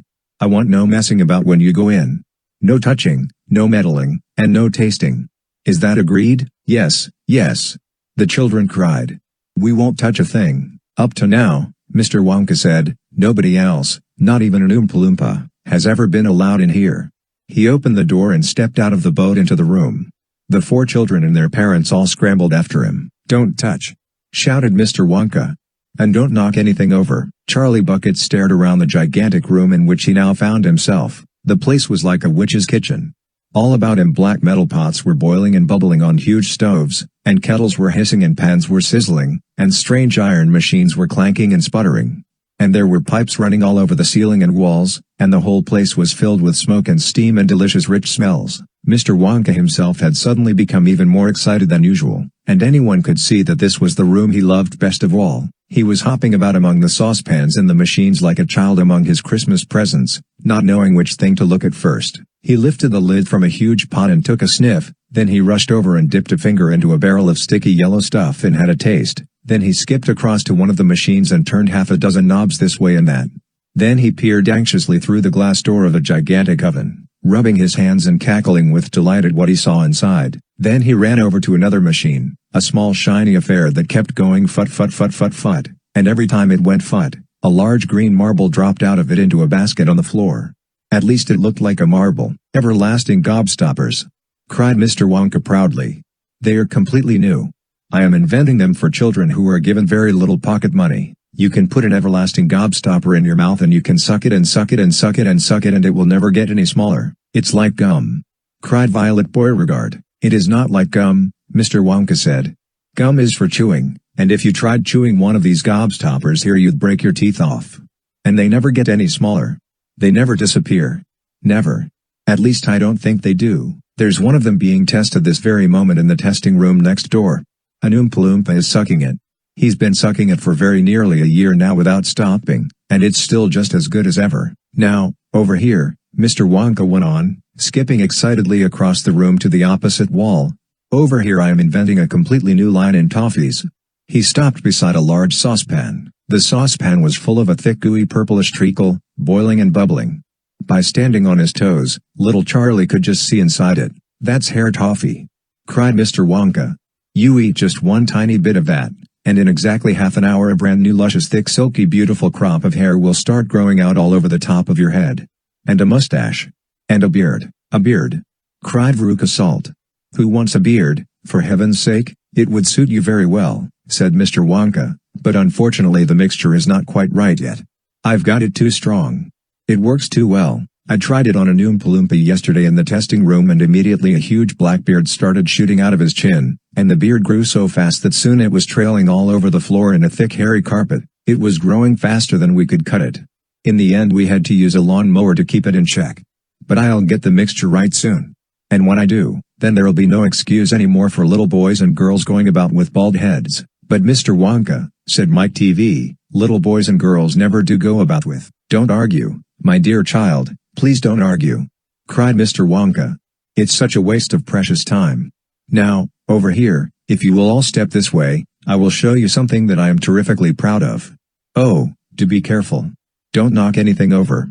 Stand back. 20 The Great Gum Machine. Mr. Wonka led the party over to a gigantic machine that stood in the very center of the inventing room. It was a mountain of gleaming metal that towered high above the children and their parents. Out of the very top of it there sprouted hundreds and hundreds of thin glass tubes, and the glass tubes all curled downwards and came together in a bunch and hung suspended over an enormous round tub as big as a bath. Here we go, cried Mr. Wonka, and he pressed 3 different buttons on the side of the machine. A second later, a mighty rumbling sound came from inside it, and the whole machine began to shake most frighteningly, and steam began hissing out of it all over. And then suddenly the watchers noticed that runny stuff was pouring down the insides of all the hundreds of little glass tubes and squirting out into the great tub below, and in every single tube the runny stuff was of a different color, so that all the colors of the rainbow came sloshing and splashing into the tub. It was a lovely sight, and when the tub was nearly full, Mr. Wonka pressed another button, and immediately the runny stuff disappeared, and a whizzing whirring noise took its place, and then a giant whizzer started whizzing round inside the enormous tub, mixing up all the different colored liquids like an ice cream soda. Gradually, the mixture began to froth. It became frothier and frothier, and it turned from blue to white to green to brown to yellow, then back to blue again. "Watch," said Mr. Wonka. Click went the machine, and the whizzer stopped whizzing. And now there came a sort of sucking noise, and very quickly all the blue frothy mixture in the huge basin was sucked back into the stomach of the machine. There was a moment of silence. Then a few queer rumblings were heard. Then silence again. Then suddenly, the machine let out a monstrous mighty groan, and at the same moment a tiny drawer popped out of the side of the machine. And in the drawer there lay something so small and thin and gray that everyone thought it must be a mistake. The thing looked like a little strip of gray cardboard. The children and their parents stared at the little gray strip lying in the drawer. "You mean that's all?" said Mike Teavee, disgusted. "That's all," answered Mr. Wonka, gazing proudly at the result. "Don't you know what it is?" There was a pause. Then suddenly, Violet Beauregard, the silly gum-chewing girl, let out a yell of excitement. "By gum, it's gum!" she shrieked. "It's a stick of chewing gum, right you are!" cried Mr. Wonka, slapping Violet hard on the back. "It's a stick of gum. It's a stick of the most amazing and fabulous and sensational gum in the world." 21 Goodbye Violet. "This gum," Mr. Wonka went on, "is my latest, my greatest, my most fascinating invention. It's a chewing gum meal. It's, that tiny little strip of gum lying there is a whole three-course dinner all by itself." "What sort of nonsense is this?" said one of the fathers. "My dear sir," cried Mr. Wonka, "when I start selling this gum in the shops it will change everything. It will be the end of all kitchens and all cooking. There will be no more shopping to do. No more buying of meat and groceries. There'll be no knives and forks at mealtimes. No plates. No washing up. No rubbish. No mess. Just a little strip of Wonka's magic chewing gum, and that's all you'll ever need at breakfast, lunch, and supper. This piece of gum I've just made happens to be tomato soup, roast beef, and blueberry pie, but you can have almost anything you want." "What do you mean, it's tomato soup, roast beef, and blueberry pie?" said Violet Beauregard. "If you were to start chewing it," said Mr. Wonka, "then that is exactly what you would get on the menu. It's absolutely amazing. You can actually feel the food going down your throat and into your tummy.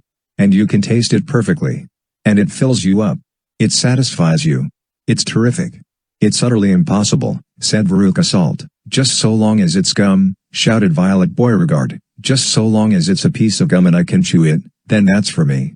And quickly she took her own world record piece of chewing gum out of her mouth and stuck it behind her left ear. "Come on, Mr. Wonka," she said, "hand over this magic gum of yours and we'll see if the thing works." "Now, Violet," said Mrs. Beauregard, her mother, "don't let's do anything silly, Violet. I want the gum." Violet said obstinately.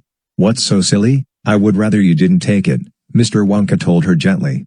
"You see, I haven't got it quite right yet. There are still one or two things." "Oh, to blazes with that," said Violet, and suddenly, before Mr. Wonka could stop her, she shot out a fat hand and grabbed the stick of gum out of the little drawer and popped it into her mouth. At once, her huge, well-trained jaws started chewing away on it like a pair of tongs. "Don't," said Mr. Wonka. "Fabulous," shouted Violet. "It's tomato soup. It's hot and creamy and delicious. I can feel it running down my throat." "Stop," said Mr. Wonka. "The gum isn't ready yet." "It's not right." "Of course it's right," said Violet. "It's working beautifully. Oh my, what lovely soup this is." "Spit it out," said Mr. Wonka. "It's changing," shouted Violet, chewing and grinning both at the same time. "The second course is coming up. It's roast beef. It's tender and juicy. Oh boy, what a flavor. The baked potato is marvelous, too. It's got a crispy skin and it's all filled with butter inside." "But how interesting, Violet," said Mrs. Beauregard. "You are a clever girl. Keep chewing, baby," said Mr. Beauregard. "Keep right on chewing. This is a great day for the Beauregards. Our little girl is the first person in the world to have a chewing gum meal." Everybody was watching Violet Beauregard as she stood there chewing this extraordinary gum. Little Charlie Bucket was staring at her absolutely spellbound. watching her huge rubbery lips as they pressed and unpressed with the chewing, and Grandpa Joe stood beside him, gaping at the girl. Mr. Wonka was wringing his hands and saying, "No, no, no, no, no. It isn't ready for eating. It isn't right. You mustn't do it." "Blueberry pie and cream," shouted Violet. "Here it comes. Oh my, it's perfect. It's beautiful. It's exactly as though I'm swallowing it. It's as though I'm chewing and swallowing great big spoonfuls of the most marvelous blueberry pie in the world." "Good heavens, girl!" shrieked Mrs. Beauregard suddenly, staring at Violet. "What's happening to your nose?" "Oh, be quiet, Mother, and let me finish," said Violet. "It's turning blue," screamed Mrs. Beauregard. "Your nose is turning blue as a blueberry. Your mother is right," shouted Mr. Beauregard. "Your whole nose has gone purple." "What do you mean?" said Violet, still chewing away. "Your cheeks," screamed Mrs. Beauregard. "They are turning blue as well. So is your chin. Your whole face is turning blue." "Spit that gum out at once," ordered Mr. Beauregard. "Mercy! Save us!" yelled Mrs. Beauregard. "The girl's going blue and purple all over. Even her hair is changing color." "Violet, you're turning violet, Violet. What is happening to you?" "I told you I hadn't got it quite right," sighed Mr. Wonka, shaking his head sadly. "I'll say you haven't," cried Mrs. Beauregard. "Just look at the girl now." Everybody was staring at Violet. And what a terrible, peculiar sight she was.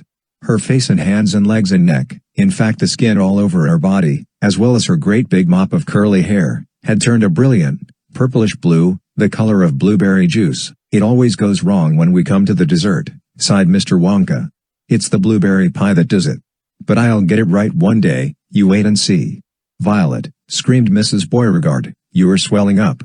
"I feel sick," Violet said. "You are swelling up," screamed Mrs. Beauregard again. "I feel most peculiar," gasped Violet. "I'm not surprised," said Mr. Beauregard. "Great heavens, girl," screeched Mrs. Beauregard. "You are blowing up like a balloon." "Like a blueberry," said Mr. Wonka. "Call a doctor," shouted Mr. Beauregard. "Prick her with a pin," said one of the other fathers. "Save her," cried Mrs. Beauregard, wringing her hands. But there was no saving her now. Her body was swelling up and changing shape at such a rate that within a minute it had turned into nothing less than an enormous round blue ball, a gigantic blueberry. In fact, and all that remained of Violet Beauregard herself was a tiny pair of legs and a tiny pair of arms sticking out of the great round fruit and little head on top. "It always happens like that," sighed Mr. Wonka. "I've tried it 20 times in the testing room on 20 Oompa-Loompas, and every one of them finished up as a blueberry.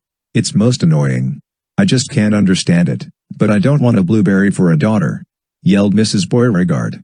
"Put her back to what she was this instant." Mr. Wonka clicked his fingers, and 10 Oompa-Loompas appeared immediately at his side. "Roll Miss Beauregard into the boat," he said to them, "and take her along to the juicing room at once." "The juicing room?" cried Mrs. Beauregard. "What are they going to do to her there?" "Squeeze her," said Mr. Wonka. "We've got to squeeze the juice out of her immediately. After that, we'll just have to see how she comes out. But don't worry, my dear Mrs. Beauregard. We'll get her repaired if it's the last thing we do. I am sorry about it all, I really am." Already the 10 Oompa-Loompas were rolling the enormous blueberry across the floor of the inventing room towards the door that led to the chocolate river where the boat was waiting. Mr. and Mrs. Beauregard hurried after them. The rest of the party, including little Charlie Bucket and Grandpa Joe, stood absolutely still and watched them go. "Listen," whispered Charlie. "Listen, Grandpa.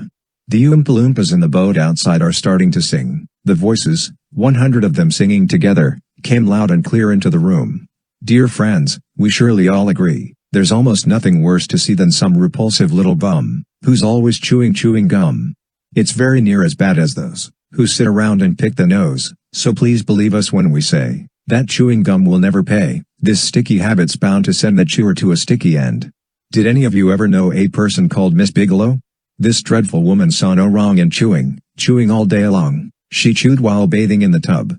She chewed while dancing at her club. She chewed in church and on the bus. It really was quite ludicrous. And when she couldn't find her gum, she'd chew up the linoleum, or anything that happened near.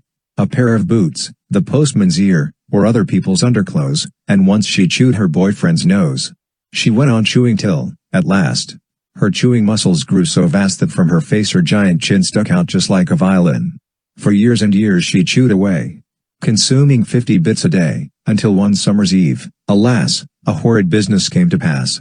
Miss Bigelow went late to bed. For half an hour she lay and read, chewing and chewing all the while like some great clockwork crocodile. At last, she put her gum away, upon a special little tray, and settled back and went to sleep. But now, how strange! Although she slept, those massive jaws of hers still kept on chewing through the night, even with nothing there to bite. They were, you see, in such a groove they positively had to move, and very grim it was to hear, in pitchy darkness, loud and clear, this sleeping woman's great big trap opening and shutting, snap snap snap. Faster and faster, chop chop chop, the noise went on, it wouldn't stop, until at last her jaws decided to pause and open extra wide. And with the most tremendous chew they bit the lady's tongue in two. Thereafter, just from chewing gum. Miss Bigelow was always dumb, and spent her life shut up in some disgusting sanatorium, and that is why we'll try so hard to save Miss Violet Beauregard from suffering an equal fate. She's still quite young. It's not too late, provided she survives the cure. We hope she does. We can't be sure. 22 along the corridor. Well, sighed Mr. Willy Wonka, 2 naughty little children gone, 3 good little children left. I think we'd better get out of this room quickly before we lose anyone else. But Mr. Wonka, said Charlie Bucket anxiously, will Violet Beauregard ever be all right again, or will she always be a blueberry? They'll dejuice her in no time flat, declared Mr. Wonka. They'll roll her into the dejuicing machine, and she'll come out just as thin as a whistle. But will she still be blue all over? Asked Charlie. She'll be purple? Cried Mr. Wonka. A fine rich purple from head to toe. But there you are. That's what comes from chewing disgusting gum all day long. If you think gum is so disgusting, said Mike Teavee, then why do you make it in your factory? I do wish you wouldn't mumble, said Mr. Wonka. I can't hear a word you're saying. Come on. Off we go. Hurry up. Follow me. We're going into the corridors again. And so saying, Mr. Wonka scuttled across to the far end of the inventing room and went out through a small secret door hidden behind a lot of pipes and stoves. The 3 remaining children, Veruca Salt, Mike Teavee, and Charlie Bucket, together with the 5 remaining grown-ups, followed after him. Charlie Bucket saw that they were now back in one of those long pink corridors with many other pink corridors leading out of it. Mr. Wonka was rushing along in front, turning left and right and left, and Grandpa Joe was saying, "Keep a good hold of my hand, Charlie. It would be terrible to get lost in here." Mr. Wonka was saying, "No time for any more messing about. We'll never get anywhere at the rate we've been going." And on he rushed, down the endless pink corridors. With his black top hat perched on the top of his head and his plum-colored velvet coattails flying out behind him like a flag in the wind, they passed a door in the wall. "No time to go in," shouted Mr. Wonka. "Press on. Press on." They passed another door, then another and another. There were doors every 20 paces or so along the corridor now, and they all had something written on them, and strange clanking noises were coming from behind several of them, and delicious smells came wafting through the keyholes, and sometimes little jets of colored steam shot out from the cracks underneath. Grandpa Joe and Charlie were half running and half walking to keep up with Mr. Wonka, but they were able to read what it said on quite a few of the doors as they hurried by.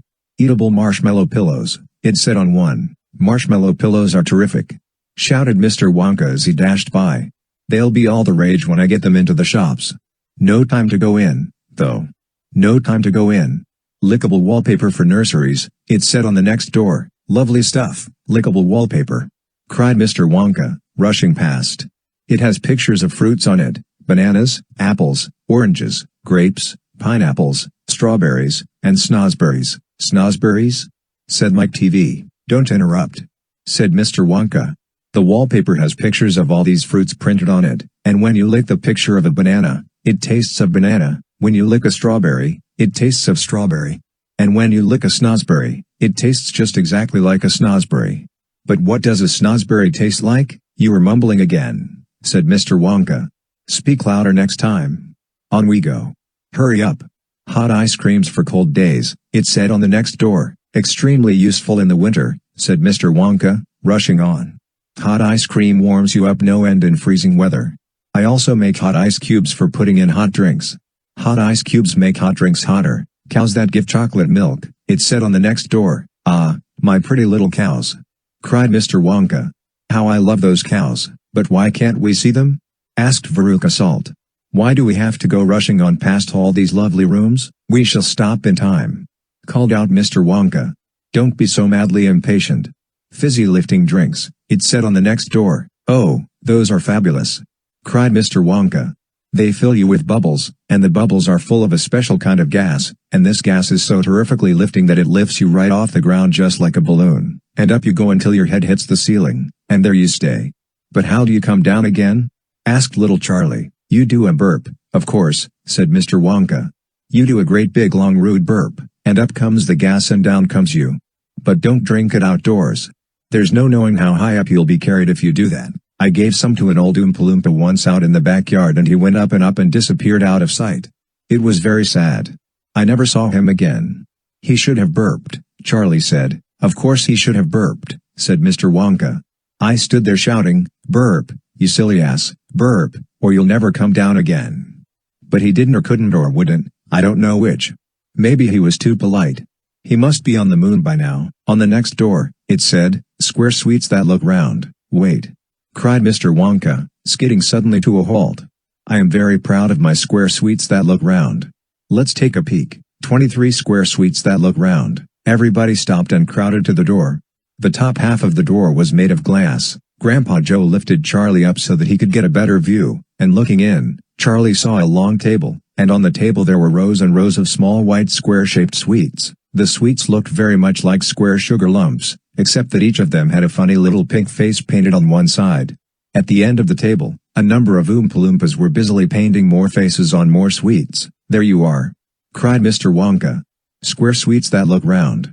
"They don't look round to me," said Mike Teavee. "They look square," said Veruca Salt. "They look completely square." "But they are square," said Mr. Wonka. "I never said they weren't." "You said they were round," said Veruca Salt. "I never said anything of the sort," said Mr. Wonka. "I said they looked round." "But they don't look round," said Veruca Salt. "They look square." "They look round," insisted Mr. Wonka. "They most certainly do not look round," cried Veruca Salt. "Veruca, darling," said Mrs. Salt, "pay no attention to Mr. Wonka. He's lying to you." "My dear old fish," said Mr. Wonka, "go and boil your head." "How dare you speak to me like that?" shouted Mrs. Salt. "Oh, do shut up," said Mr. Wonka. "Now watch this." He took a key from his pocket, and unlocked the door, and flung it open, and suddenly, at the sound of the door opening, all the rows of little square sweets looked quickly round to see who was coming in. The tiny faces actually turned towards the door and stared at Mr. Wonka. "There you are!" he cried triumphantly. "They are looking round. There's no argument about it. They are square sweets that look round." "By golly, he's right," said Grandpa Joe. "Come on," said Mr. Wonka, starting off down the corridor again. "On we go. We mustn't dawdle." "Butterscotch and buttergin," it said on the next door they passed. "Now that sounds a bit more interesting," said Mr. Salt, Veruca's father. "Glorious stuff," said Mr. Wonka. "The Oompa-Loompas all adore it. It makes them tiddly. Listen. You can hear them in there now, whooping it up." Shrieks of laughter and snatches of singing could be heard coming through the closed door. "They are drunk as lords," said Mr. Wonka. "They are drinking butterscotch and soda. They like that best of all. Butter gin and tonic is also very popular. Follow me, please. We really mustn't keep stopping like this." He turned left. He turned right. They came to a long flight of stairs. Mr. Wonka slid down the banisters. The three children did the same. Mrs. Salt and Mrs. Teavee, the only women now left in the party, were getting very out of breath. Mrs. Salt was a great fat creature with short legs, and she was blowing like a rhinoceros. "This way!" cried Mr. Wonka, turning left at the bottom of the stairs. "Go slower!" panted Mrs. Salt. "Impossible," said Mr. Wonka. "We should never get there in time if I did." "Get where?" asked Veruca Salt. "Never you mind," said Mr. Wonka. "You just wait and see." 24 Veruca in the nut room. Mr. Wonka rushed on down the corridor. "The nut room," it said on the next door they came to. "All right," said Mr. Wonka, "stop here for a moment and catch your breath, and take a peek through the glass panel of this door, but don't go in. Whatever you do, don't go into the nut room. If you go in, you'll disturb the squirrels." Everyone crowded around the door. "Oh look, Grandpa, look!" cried Charlie. "Squirrels!" shouted Veruca Salt. "Crikey!" said Mike Teavee. It was an amazing sight. 100 squirrels were seated upon high stools around a large table. On the table, there were mounds and mounds of walnuts, and the squirrels were all working away like mad, shelling the walnuts at a tremendous speed. These squirrels are specially trained for getting the nuts out of walnuts, Mr. Wonka explained. Why use squirrels? Mike Teavee asked. Why not use Oompa-Loompas? Because, said Mr. Wonka, Oompa-Loompas can't get walnuts out of walnut shells in one piece. They always break them in two. Nobody except squirrels can get walnuts whole out of walnut shells every time. It is extremely difficult. But in my factory, I insist upon only whole walnuts. Therefore I have to have squirrels to do the job. Aren't they wonderful, the way they get those nuts out? And see how they first tap each walnut with their knuckles to be sure it's not a bad one.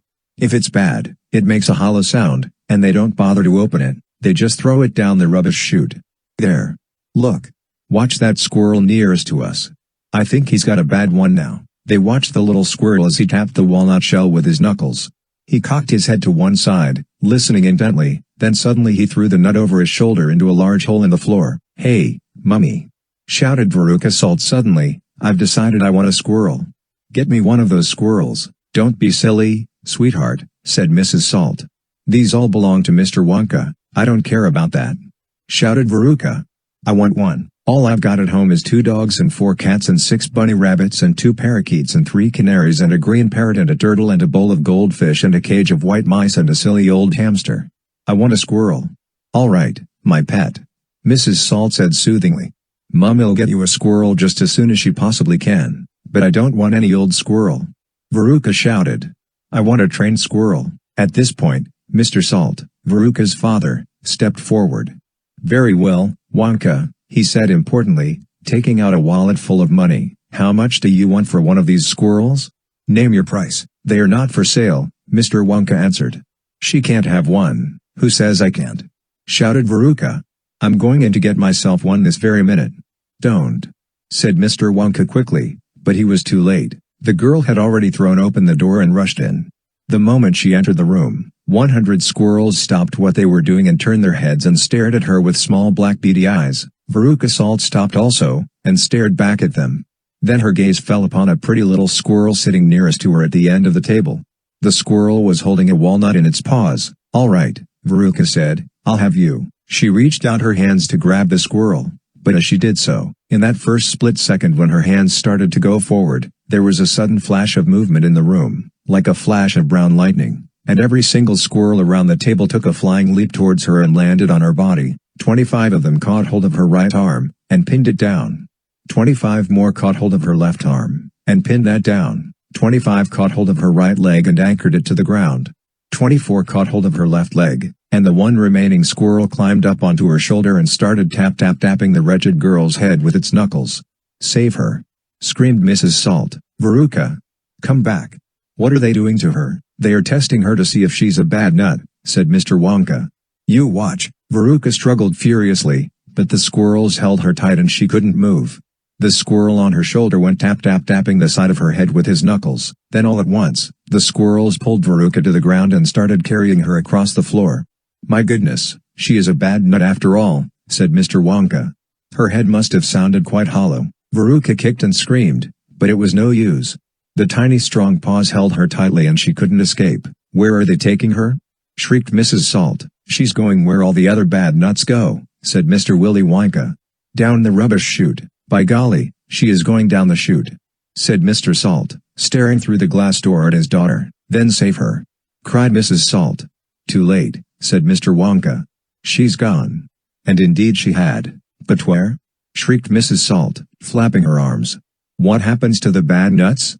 Where does the chute go to? That particular chute, Mr. Wonka told her, runs directly into the great big main rubbish pipe which carries away all the rubbish from every part of the factory, all the floor sweepings and potato peelings and rotten cabbages and fish heads and stuff like that. Who eats fish and cabbage and potatoes in this factory, I'd like to know? Said Mike Teavee. I do, of course, answered Mr. Wonka.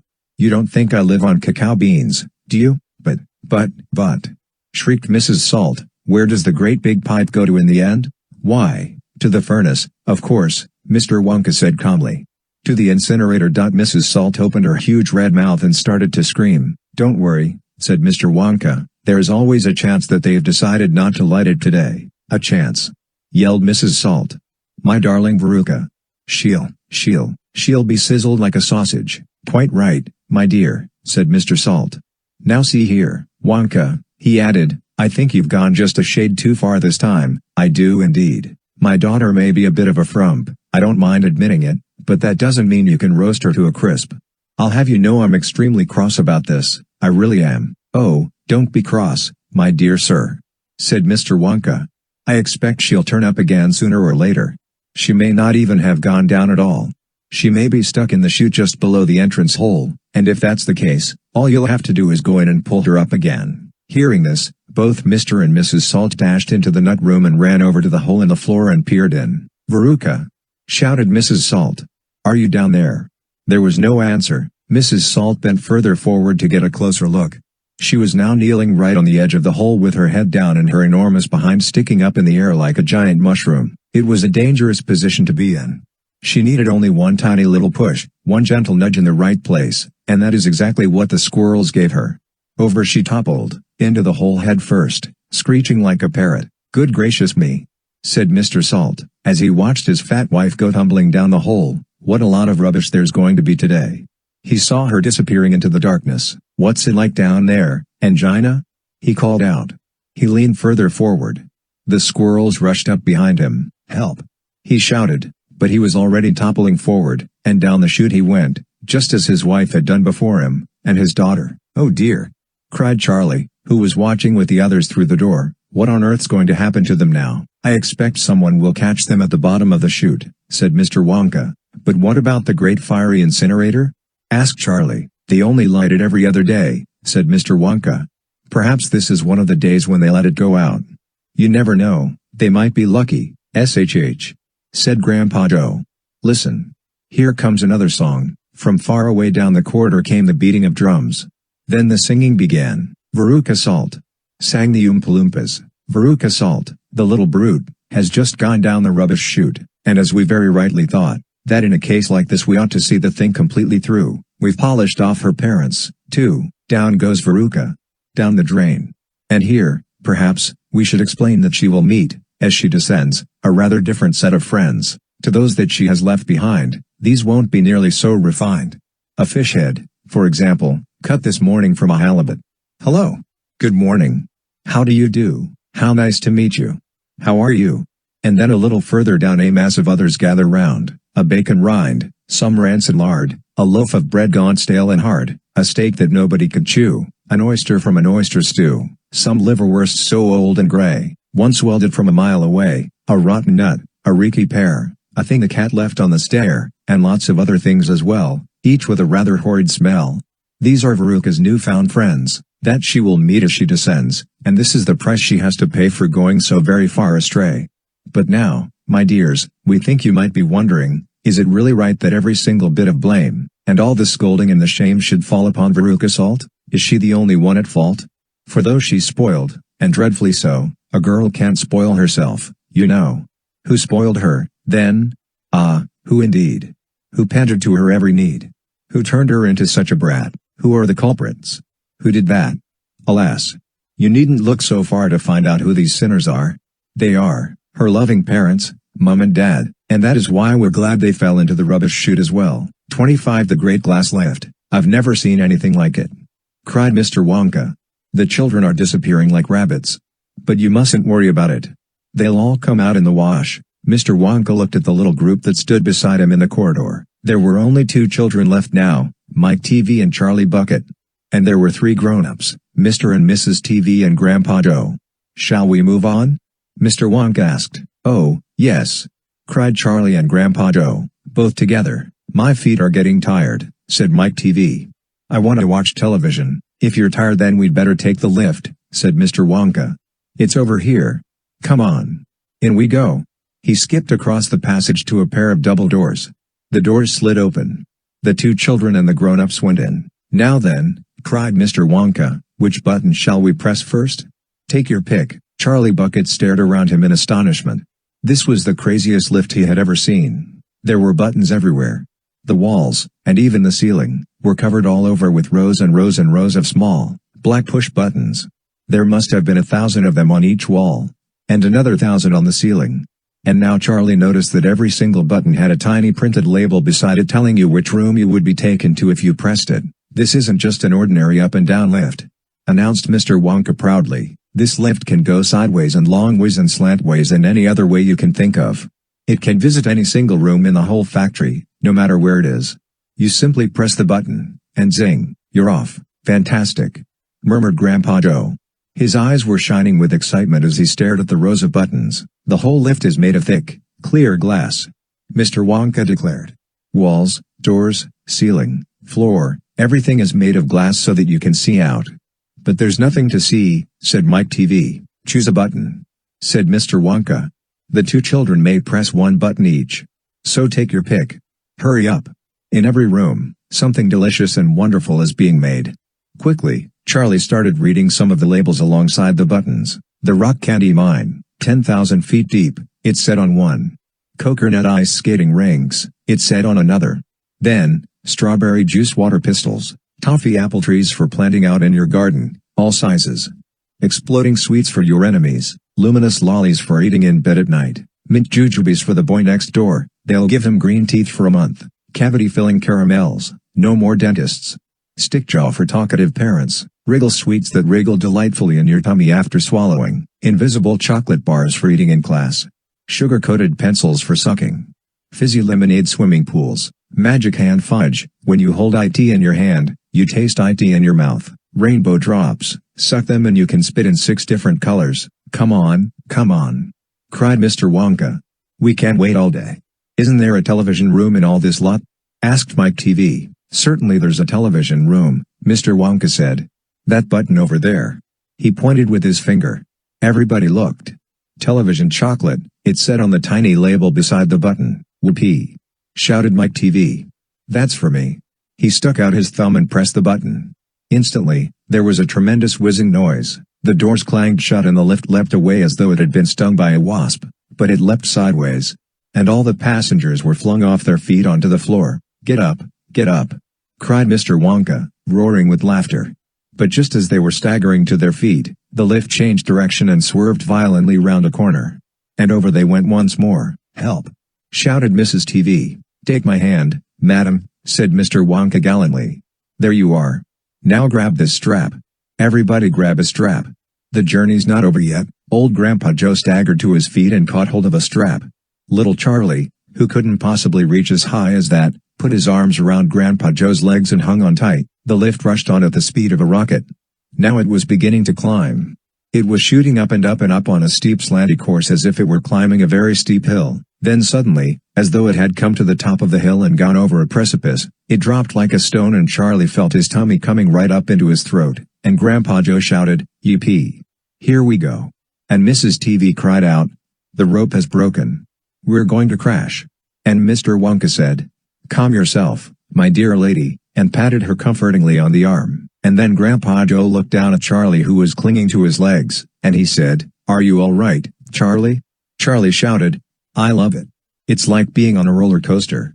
And through the glass walls of the lift, as it rushed along, they caught sudden glimpses of strange and wonderful things going on in some of the other rooms. An enormous spout with brown sticky stuff oozing out of it onto the floor. A great, craggy mountain made entirely of fudge, with Oompa-Loompas hacking huge hunks of fudge out of its sides. A machine with white powder spraying out of it like a snowstorm. A lake of hot caramel with steam coming off it. A village of Oompa-Loompas, with tiny houses and streets and hundreds of Oompa-Loompa children no more than 4 inches high playing in the streets. And now the lift began flattening out again. But it seemed to be going faster than ever, and Charlie could hear the scream of the wind outside as it hurtled forward, and it twisted, and it turned, and it went up, and it went down, and, "I'm going to be sick," yelled Mrs. Teavee, turning green in the face. "Please don't be sick," said Mr. Wonka. "Try and stop me," said Mrs. Teavee. "Then you'd better take this," said Mr. Wonka, and he swept his magnificent black top hat off his head, and held it out, upside down, in front of Mrs. Teavee's mouth. "Make this awful thing stop," ordered Mr. Teavee. "Can't do that," said Mr. Wonka. "It won't stop till we get there. I only hope no one's using the other lift at this moment." "What other lift?" screamed Mrs. Teavee. "The one that goes the opposite way on the same track as this one," said Mr. Wonka. "Holy mackerel!" cried Mr. Teavee. "You mean we might have a collision?" "I've always been lucky so far," said Mr. Wonka. "Now I am going to be sick," yelled Mrs. Teavee. No, said Mr. Wonka. Not now. We're nearly there. Don't spoil my hat." The next moment, there was a screaming of brakes, and the lift began to slow down. Then it stopped altogether. "Some ride," said Mr. Teavee, wiping his great sweaty face with a handkerchief. "Never again," gasped Mrs. Teavee. And then the doors of the lift slid open and Mr. Wonka said, "Just a minute now. Listen to me. I want everybody to be very careful in this room. There is dangerous stuff around in here and you must not tamper with it." 26 The television chocolate room. The Teavee family, together with Charlie and Grandpa Joe, stepped out of the lift into a room so dazzlingly bright and dazzlingly white that they screwed up their eyes in pain and stopped walking. Mr. Wonka handed each of them a pair of dark glasses and said, "Put these on quick. And don't take them off in here whatever you do. This light could blind you." As soon as Charlie had his dark glasses on, he was able to look around him in comfort. He saw a long narrow room. The room was painted white all over. Even the floor was white, and there wasn't a speck of dust anywhere. From the ceiling, huge lamps hung down and bathed the room in a brilliant blue-white light. The room was completely bare except at the far ends. At one of these ends there was an enormous camera on wheels, and a whole army of Oompa-Loompas was clustering around it, oiling its joints and adjusting its knobs and polishing its great glass lens. The Oompa-Loompas were all dressed in the most extraordinary way.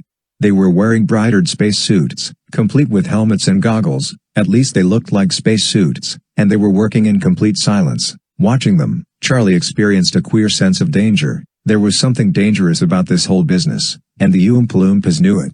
There was no chattering or singing among them here, and they moved about over the huge black camera slowly and carefully in their scarlet space suits. At the other end of the room, about 50 paces away from the camera, a single Oompa-Loompa was sitting at a black table gazing at the screen of a very large television set. "Here we go!"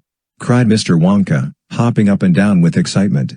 "This is the testing room for my very latest and greatest invention, television chocolate." "But what is television chocolate?" asked Mike Teavee. "Good heavens, child, stop interrupting me," said Mr. Wonka. "It works by television. I don't like television myself. I suppose it's all right in small doses, but children never seem to be able to take it in small doses. They want to sit there all day long staring and staring at the screen." "That's me," said Mike Teavee. "Shut up," said Mr. Teavee. "Thank you," said Mr. Wonka. "I shall now tell you how this amazing television set of mine works. But first of all, do you know how ordinary television works? It is very simple. At one end, where the picture is being taken, you have a large cine camera and you start photographing something. The photographs are then split up into millions of tiny little pieces which are so small that you can't see them, and these little pieces are shot out into the sky by electricity. In the sky, they go whizzing around all over the place until suddenly they hit the antenna on the roof of somebody's house. They then go flashing down the wire that leads right into the back of the television set, and in there they get jiggled and joggled around until at last every single one of those millions of tiny pieces is fitted back into its right place. And presto! The photograph appears on the screen. That isn't exactly how it works," Mike Teavee said. "I am a little deaf in my left ear," Mr. Wonka said. "You must forgive me if I don't hear everything you say." "I said, that isn't exactly how it works," shouted Mike Teavee. "You are a nice boy," Mr. Wonka said, "but you talk too much. Now then. The very first time I saw ordinary television working, I was struck by a tremendous idea. 'Look here,' I shouted. 'If these people can break up a photograph into millions of pieces and send the pieces whizzing through the air and then put them together again at the other end, why can't I do the same thing with a bar of chocolate? Why can't I send a real bar of chocolate whizzing through the air in tiny pieces and then put the pieces together at the other end, all ready to be eaten?' "Impossible," said Mike Teavee. "You think so?" cried Mr. Wonka. "Well, watch this. I shall now send a bar of my very best chocolate from one end of this room to the other, by television. Get ready. There. Bring in the chocolate." Immediately, 6 Oompa-Loompas marched forward carrying on their shoulders the most enormous bar of chocolate Charlie had ever seen. It was about the size of the mattress he slept on at home. "It has to be big," Mr. Wonka explained, "because whenever you send something by television, it always comes out much smaller than it was when it went in. Even with ordinary television, when you photograph a big man, he never comes out on your screen any taller than a pencil, does he? Here we go, then. Get ready. No. Stop. Hold everything. You there. Mike Teavee. Stand back. You're too close to the camera. There are dangerous rays coming out of that thing. They could break you up into a million tiny pieces in 1 second. That's why the Oompa-Loompas are wearing space suits. The suits protect them. All right. That's better. Now, then. Switch on. One of the Oompa-Loompas caught hold of a large switch and pulled it down. There was a blinding flash. "The chocolate's gone!" shouted Grandpa Joe, waving his arms. He was quite right. The whole enormous bar of chocolate had disappeared completely into thin air. "It's on its way!" cried Mr. Wonka. "It is now rushing through the air above our heads in a million tiny pieces. Quick! Come over here!" He dashed over to the other end of the room where the large television set was standing, and the others followed him. "Watch the screen!" he cried. "Here it comes!" Look, the screen flickered and lit up. Then suddenly, a small bar of chocolate appeared in the middle of the screen. "Take it!" shouted Mr. Wonka, growing more and more excited. "How can you take it?"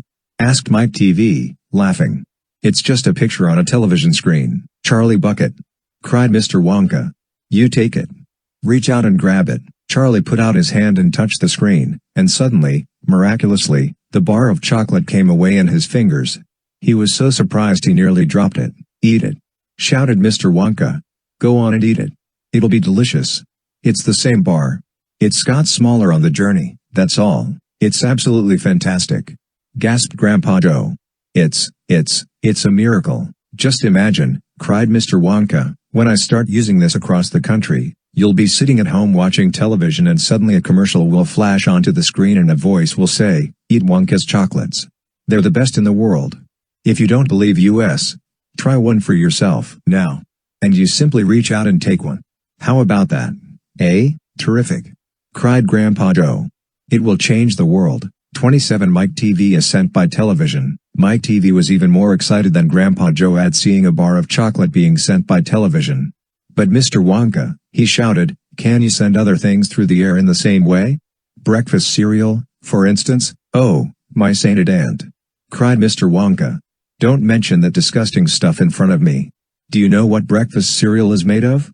It's made of all those little curly wooden shavings you find in pencil sharpeners. But could you send it by television if you wanted to, as you do chocolate?" asked Mike Teavee. "Of course I could." "And what about people?" asked Mike Teavee. "Could you send a real live person from one place to another in the same way?" "A person!" cried Mr. Wonka. "Are you off your rocker? But could it be done?" "Good heavens, child, I really don't know. I suppose it could." "Yes. I'm pretty sure it could. Of course it could. I wouldn't like to risk it, though. It might have some very nasty results." But Mike Teavee was already off and running. The moment he heard Mr. Wonka saying, "I'm pretty sure it could, of course it could," he turned away and started running as fast as he could towards the other end of the room where the great camera was standing. "Look at me!" he shouted as he ran. "I'm going to be the first person in the world to be sent by television." "No, no, no, no!" cried Mr. Wonka. "Mike!" screamed Mrs. Teavee. "Stop! Come back! You'll be turned into a million tiny pieces." But there was no stopping Mike Teavee now.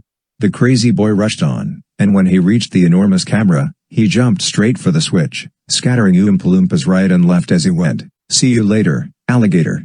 he shouted, and he pulled down the switch, and as he did so, he leapt out into the full glare of the mighty lens. There was a blinding flash. Then there was silence. Then Mrs. Teavee ran forward, but she stopped dead in the middle of the room, and she stood there. She stood staring at the place where her son had been, and her great red mouth opened wide and she screamed, "He's gone! He's gone! Great heavens, he is gone!" shouted Mr. Teavee. Mr. Wonka hurried forward and placed a hand gently on Mrs. Teavee's shoulder. "We shall have to hope for the best," he said. "We must pray that your little boy will come out unharmed at the other end." "Mike!" screamed Mrs. Teavee, clasping her head in her hands. "Where are you?" "I'll tell you where he is," said Mr. Teavee. "He's whizzing around above our heads in a million tiny pieces." "Don't talk about it," wailed Mrs. Teavee. "We must watch the television set," said Mr. Wonka. "He may come through any moment." Mr. and Mrs. Teavee and Grandpa Joe and little Charlie and Mr. Wonka all gathered round the television and stared tensely at the screen. The screen was quite blank. "He's taking a heck of a long time to come across," said Mr. Teavee, wiping his brow. Oh dear," said Mr. Wonka. "I do hope that no part of him gets left behind." "What on earth do you mean?" asked Mr. Teavee sharply. "I don't wish to alarm you," said Mr. Wonka, "but it does sometimes happen that only about half the little pieces find their way into the television set. It happened last week. I don't know why, but the result was that only half a bar of chocolate came through." Mrs. Teavee let out a scream of horror. "You mean only half of Mike is coming back to us?" she cried. Let's hope it's the top half, said Mr. Teavee. Hold everything, said Mr. Wonka. Watch the screen. Something's happening. The screen had suddenly begun to flicker. Then some wavy lines appeared. Mr. Wonka adjusted one of the knobs and the wavy lines went away. And now, very slowly, the screen began to get brighter and brighter. Here he comes, yelled Mr. Wonka. Yes, that's him all right. Is he all in one piece? Cried Mrs. Teavee. I'm not sure, said Mr. Wonka. It's too early to tell, faintly at first, but becoming clearer and clearer every second. The picture of Mike Teavee appeared on the screen. He was standing up and waving at the audience and grinning from ear to ear. But he's a midget, shouted Mr. Teavee. Mike, cried Mrs. Teavee, are you all right? Are there any bits of you missing? Isn't he going to get any bigger? Shouted Mr. Teavee. Talk to me, Mike, cried Mrs. Teavee. Say something. Tell me you're all right. A tiny little voice, no louder than the squeaking of a mouse, came out of the television set. Hi, Mum, it said. Hi, Bob. Look at me. I'm the first person ever to be sent by television. Grab him, ordered Mr. Wonka. Quick, Mrs. Teavee shot out a hand and picked the tiny figure of Mike Teavee out of the screen. Hooray! Cried Mr. Wonka. He's all in one piece. He's completely unharmed. You call that unharmed? Snapped Mrs. Teavee, peering at the little speck of a boy who was now running to and fro across the palm of her hand, waving his pistols in the air. He was certainly not more than an inch tall. He's shrunk, said Mr. Teavee. Of course he's shrunk, said Mr. Wonka. What did you expect? This is terrible, wailed Mrs. Teavee. What are we going to do? And Mr. Teavee said, we can't send him back to school like this. He'll get trodden on. He'll get squashed. He won't be able to do anything, cried Mrs. Teavee. Oh, yes I will, squeaked the tiny voice of Mike Teavee. I'll still be able to watch television. Never again, shouted Mr. Teavee. I'm throwing the television set right out the window the moment we get home. I've had enough of television. When he heard this, Mike Teavee flew into a terrible tantrum. He started jumping up and down on the palm of his mother's hand, screaming and yelling and trying to bite her fingers. I want to watch television, he squeaked. I want to watch television. I want to watch television. I want to watch television. Here. Give him to me, said Mr. Teavee, and he took the tiny boy and shoved him into the breast pocket of his jacket and stuffed a handkerchief on top. Squeals and yells came from inside the pocket, and the pocket shook as the furious little prisoner fought to get out. Oh, Mr. Wonka, wailed Mrs. Teavee, how can we make him grow? Well, said Mr. Wonka, stroking his beard and gazing thoughtfully at the ceiling, I must say that's a wee bit tricky. But small boys are extremely springy and elastic. They stretch like mad. So what we'll do, we'll put him in a special machine I have for testing the stretchiness of chewing gum. Maybe that will bring him back to what he was. Oh, thank you, said Mrs. Teavee. Don't mention it, dear lady. How far do you think he'll stretch? Asked Mr. Teavee. Maybe miles, said Mr. Wonka. Who knows? But he's going to be awfully thin. Everything gets thinner when you stretch it. You mean like chewing gum? Asked Mr. Teavee. Exactly. How thin will he be? Asked Mrs. Teavee anxiously. I haven't the foggiest idea, said Mr. Wonka. And it doesn't really matter, anyway, because we'll soon fatten him up again. All we'll have to do is give him a triple overdose of my wonderful supervitamin chocolate. Supervitamin chocolate contains huge amounts of vitamin A and vitamin B. It also contains vitamin C, vitamin D, vitamin E, vitamin F, vitamin G, vitamin I, vitamin J, vitamin K, vitamin L, vitamin M, vitamin N, vitamin O, vitamin P, vitamin Q, vitamin R, vitamin T, vitamin U, vitamin V, vitamin W, vitamin X, vitamin Y, and, believe it or not, vitamin Z. The only two vitamins it doesn't have in it are vitamin S, because it makes you sick, and vitamin H, because it makes you grow horns on the top of your head, like a bull. But it does have in it a very small amount of the rarest and most magical vitamin of them all, vitamin Wonka. And what will that do to him? Asked Mr. Teavee anxiously. It'll make his toes grow out until they're as long as his fingers. Oh, no, cried Mrs. Teavee. Don't be silly, said Mr. Wonka. It's most useful. He'll be able to play the piano with his feet. But Mr. Wonka, no arguments, please, said Mr. Wonka. He turned away and clicked his fingers 3 times in the air. An Oompa-Loompa appeared immediately and stood beside him. Follow these orders, said Mr. Wonka, handing the Oompa-Loompa a piece of paper on which he had written full instructions, and you'll find the boy in his father's pocket. Off you go. Goodbye, Mr. Teavee. Goodbye, Mrs. Teavee. And please don't look so worried. They all come out in the wash, you know, every one of them. At the end of the room, the Oompa-Loompas around the giant camera were already beating their tiny drums and beginning to jog up and down to the rhythm. There they go again, said Mr. Wonka. I'm afraid you can't stop them singing. Little Charlie caught Grandpa Joe's hand, and the two of them stood beside Mr. Wonka in the middle of the long bright room, listening to the Oompa-Loompas. And this is what they sang. The most important thing we've learned, so far as children are concerned, is never, never, never let them near your television set, or better still, just don't install the idiotic thing at all. In almost every house we've been, we've watched them gaping at the screen. They loll and slop and lounge about, and stare until their eyes pop out. They sit and stare and sit, until they're hypnotized by it, until they're absolutely drunk with all that shocking ghastly junk. Oh yes, we know it keeps them still. They don't climb out the windowsill, they never fight or kick or punch. They leave you free to cook the lunch and wash the dishes in the sink. But did you ever stop to think, to wonder just exactly what this does to your beloved tot? It rots the senses in the head. It kills imagination dead. It clogs and clutters up the mind. It makes a child so dull and blind he can no longer understand a fantasy, a fairyland. His brain becomes as soft as cheese. His powers of thinking rust and freeze. He cannot think, he only sees. All right. You'll cry. All right.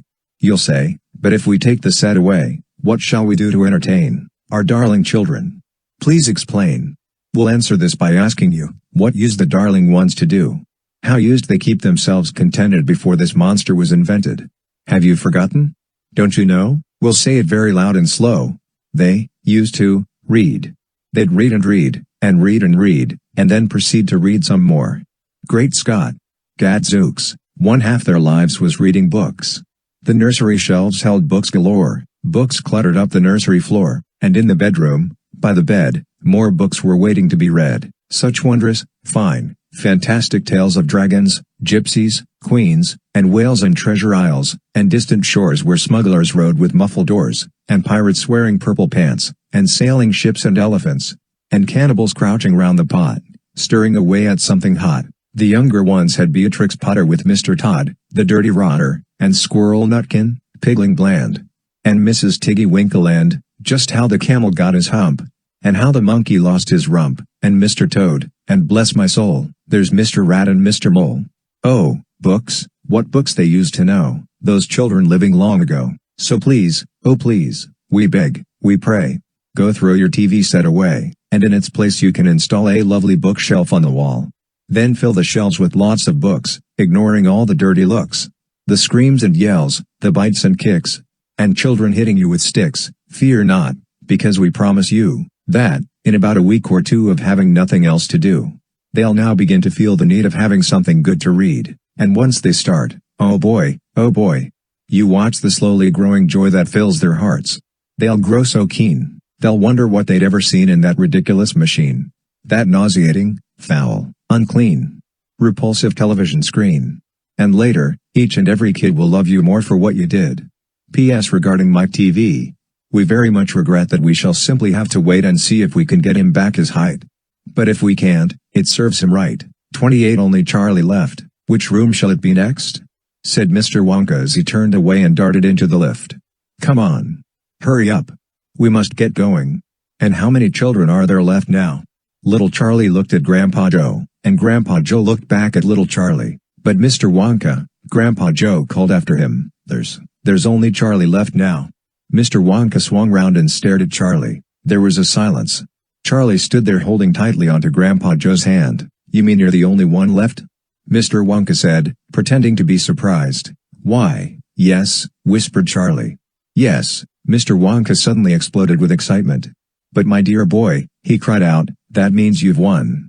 He rushed out of the lift and started shaking Charlie's hand so furiously it nearly came off. Oh, I do congratulate you. He cried. I really do. I'm absolutely delighted. It couldn't be better. How wonderful this is. I had a hunch, you know, right from the beginning, that it was going to be you. Well done, Charlie. Well done. This is terrific. Now the fun is really going to start. But we mustn't dilly. We mustn't dally. There's even less time to lose now than there was before. We have an enormous number of things to do before the day is out. Just think of the arrangements that have to be made. And the people we have to fetch. But luckily for us, we have the great glass lift to speed things up. Jump in, my dear Charlie, jump in. You too, Grandpa Joe, sir. No, after you. That's the way. Now then. This time I shall choose the button we are going to press. Mr. Wonka's bright twinkling blue eyes rested for a moment on Charlie's face. Something crazy is going to happen now, Charlie thought. But he wasn't frightened. He wasn't even nervous. He was just terrifically excited. And so was Grandpa Joe. The old man's face was shining with excitement as he watched every move that Mr. Wonka made. Mr. Wonka was reaching for a button high up on the glass ceiling of the lift. Charlie and Grandpa Joe both craned their necks to read what it said on the little label beside the button. It said, up and out, thought Charlie. What sort of a room is that? Mr. Wonka pressed the button. The glass doors closed. Hold on, cried Mr. Wonka. Then wham! The lift shot straight up like a rocket. Yippee! Shouted Grandpa Joe. Charlie was clinging to Grandpa Joe's legs and Mr. Wonka was holding onto a strap from the ceiling, and up they went, up, straight up this time, with no twistings or turnings. And Charlie could hear the whistling of the air outside as the lift went faster and faster. Yippee! Shouted Grandpa Joe again. Yippee! Here we go, faster! Cried Mr. Wonka, banging the wall of the lift with his hand. Faster! Faster! If we don't go any faster than this, we shall never get through. Through what? Shouted Grandpa Joe. What have we got to get through? Aha! Cried Mr. Wonka, you wait and see. I've been longing to press this button for years. But I've never done it until now. I was tempted many times. Oh, yes, I was tempted. But I couldn't bear the thought of making a great big hole in the roof of the factory. Here we go, boys. Up and out. But you don't mean... Shouted Grandpa Joe. You don't really mean that this lift... Oh yes, I do. Answered Mr. Wonka. You wait and see. Up and out. But, it's made of glass. Shouted Grandpa Joe. It'll break into a million pieces. I suppose it might, said Mr. Wonka, cheerful as ever, but it's pretty thick glass, all the same. The lift rushed on, going up and up and up, faster and faster and faster. Then suddenly, crash, and the most tremendous noise of splintering wood and broken tiles came from directly above their heads, and Grandpa Joe shouted, help! It's the end. We're done for. And Mr. Wonka said, no, we're not. We're through. We're out. Sure enough. The lift had shot right up through the roof of the factory and was now rising into the sky like a rocket, and the sunshine was pouring in through the glass roof. In 5 seconds they were 1,000 feet up in the sky. The lift's gone mad. Shouted Grandpa Joe. Have no fear, my dear sir, said Mr. Wonka calmly, and he pressed another button. The lift stopped. It stopped and hung in mid-air, hovering like a helicopter, hovering over the factory and over the very town itself which lay spread out below them like a picture postcard. Looking down through the glass floor on which he was standing, Charlie could see the small faraway houses and the streets and the snow that lay thickly over everything. It was an eerie and frightening feeling to be standing on clear glass high up in the sky. It made you feel that you weren't standing on anything at all. Are we all right? Cried Grandpa Joe. How does this thing stay up? Sugar power, said Mr. Wonka. 1,000,000 sugar power. Oh, look, he cried, pointing down. There go the other children. They're returning home. 29 The other children go home. We must go down and take a look at our little friends before we do anything else, said Mr. Wonka. He pressed a different button, and the lift dropped lower, and soon it was hovering just above the entrance gates to the factory. Looking down now, Charlie could see the children and their parents standing in a little group just inside the gates. I can only see 3, he said. Who's missing? I expect it's Mike Teavee, Mr. Wonka said. But he'll be coming along soon. Do you see the trucks? Mr. Wonka pointed to a line of gigantic covered vans parked in a line nearby. Yes, Charlie said. What are they for? Don't you remember what it said on the golden tickets? Every child goes home with a lifetime supply of sweets. There's 1 truckload for each of them, loaded to the brim. Aha, Mr. Wonka went on, there goes our friend Augustus Gloop. Do you see him? He's getting into the first truck with his mother and father. You mean he's really all right? Asked Charlie, astonished. Even after going up that awful pipe? He's very much all right, said Mr. Wonka. He's changed, said Grandpa Joe, peering down through the glass wall of the elevator. He used to be fat. Now he's thin as a straw. Of course he's changed, said Mr. Wonka, Laughing, he got squeezed in the pipe. Don't you remember? And look. There goes Miss Violet Beauregard, the great gum chewer. It seems as though they managed to dejuice her after all. I'm so glad. And how healthy she looks. Much better than before, but she's purple in the face. Cried Grandpa Joe. So she is, said Mr. Wonka. Ah, well, there's nothing we can do about that. Good gracious. Cried Charlie. Look at poor Veruca Salt and Mr. Salt and Mrs. Salt. They're simply covered with rubbish, and here comes Mike Teavee. Said Grandpa Joe. Good heavens. What have they done to him? He's about 10 feet tall and thin as a wire. They've overstretched him on the gum stretching machine, said Mr. Wonka. How very careless, but how dreadful for him. Cried Charlie. Nonsense, said Mr. Wonka, he's very lucky. Every basketball team in the country will be trying to get him, but now, he added, it is time we left these 4 silly children. I have something very important to talk to you about, my dear Charlie. Mr. Wonka pressed another button, and the lift swung upwards into the sky. 30 Charlie's Chocolate Factory. The great glass lift was now hovering high over the town. Inside the lift stood Mr. Wonka, Grandpa Joe, and little Charlie. How I love my chocolate factory, said Mr. Wonka, gazing down. Then he paused, and he turned around and looked at Charlie with a most serious expression on his face. Do you love it too, Charlie? He asked. Oh, yes, cried Charlie, I think it's the most wonderful place in the whole world. I am very pleased to hear you say that, said Mr. Wonka, looking more serious than ever. He went on staring at Charlie. Yes, he said, I am very pleased indeed to hear you say that. And now I shall tell you why. Mr. Wonka cocked his head to one side and all at once the tiny twinkling wrinkles of a smile appeared around the corners of his eyes, and he said, You see, my dear boy, I have decided to make you a present of the whole place. As soon as you are old enough to run it, the entire factory will become yours. Charlie stared at Mr. Wonka. Grandpa Joe opened his mouth to speak, but no words came out. It's quite true, Mr. Wonka said, smiling broadly now. I really am giving it to you. That's all right, isn't it, giving it to him? Gasped Grandpa Joe.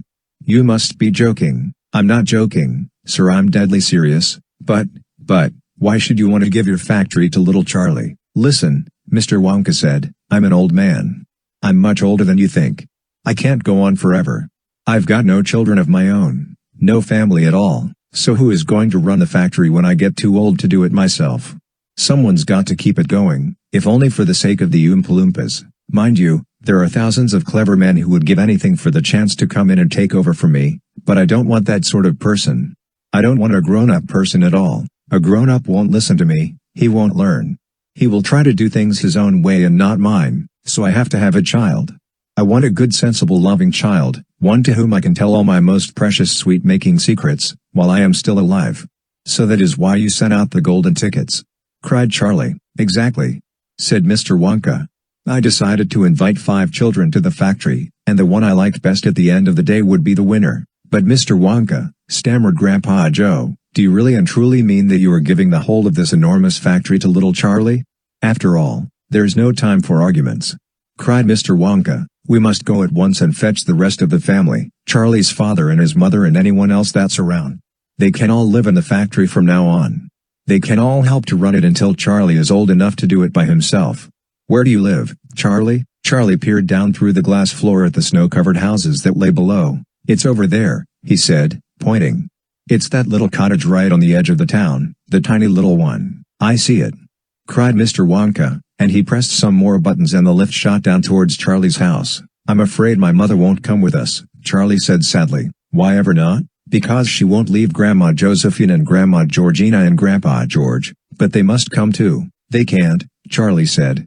They are very old and they haven't been out of bed for 20 years. Then we'll take the bed along as well, with them in it, said Mr. Wonka. There's plenty of room in this lift for a bed. You couldn't get the bed out of the house, said Grandpa Joe. It won't go through the door. You mustn't despair. Cried Mr. Wonka. Nothing is impossible. You watch. The lift was now hovering over the roof of the Bucket's little house. What are you going to do? Cried Charlie. I'm going right on in to fetch them, said Mr. Wonka. How? Asked Grandpa Joe. Through the roof, said Mr. Wonka, pressing another button. No. Shouted Charlie. Stop. Shouted Grandpa Joe. Crash went the lift, right down through the roof of the house into the old people's bedroom. Showers of dust and broken tiles and bits of wood and cockroaches and spiders and bricks and cement went raining down on the 3 old ones who were lying in bed, and each of them thought that the end of the world was come. Grandma Georgina fainted, Grandma Josephine dropped her false teeth, Grandpa George put his head under the blanket, and Mr. and Mrs. Bucket came rushing in from the next room. "Save us!" cried Grandma Josephine. "Calm yourself, my darling wife," said Grandpa Joe, stepping out of the lift. "It's only us, Mother," cried Charlie, rushing into Mrs. Bucket's arms. Mother, listen to what's happened. We're all going back to live in Mr. Wonka's factory and we're going to help him to run it, and he's given it all to me and. What are you talking about?" said Mrs. Bucket. "Just look at our house," cried poor Mr. Bucket. "It's in ruins, my dear sir," said Mr. Wonka, jumping forward and shaking Mr. Bucket warmly by the hand. "I'm so very glad to meet you. You mustn't worry about your house. From now on, you're never going to need it again. Anyway, who is this crazy man?" screamed Grandma Josephine. "He could have killed us all." "This," said Grandpa Joe, "is Mr. Willy Wonka himself." It took quite a time for Grandpa Joe and Charlie to explain to everyone exactly what had been happening to them all day, and even then they all refused to ride back to the factory in the lift. "I'd rather die in my bed," shouted Grandma Josephine. "So would I," cried Grandma Georgina. "I refuse to go," announced Grandpa George. So Mr. Wonka and Grandpa Joe and Charlie, taking no notice of their screams, simply pushed the bed into the lift. They pushed Mr. and Mrs. Bucket in after it. Then they got in themselves. Mr. Wonka pressed a button. The doors closed. Grandma Georgina screamed. And the lift rose up off the floor and shot through the hole in the roof, out into the open sky. Charlie climbed onto the bed and tried to calm the 3 old people who were still petrified with fear. "Please don't be frightened," he said. "It's quite safe. And we're going to the most wonderful place in the world." "Charlie's right," said Grandpa Joe. "Will there be anything to eat when we get there?" asked Grandma Josephine. "I'm starving. The whole family is starving." "Anything to eat?" cried Charlie, laughing. "Oh, you just wait and see." End of Charlie's story part 1 Continued on Charlie and the Great Glass Elevator.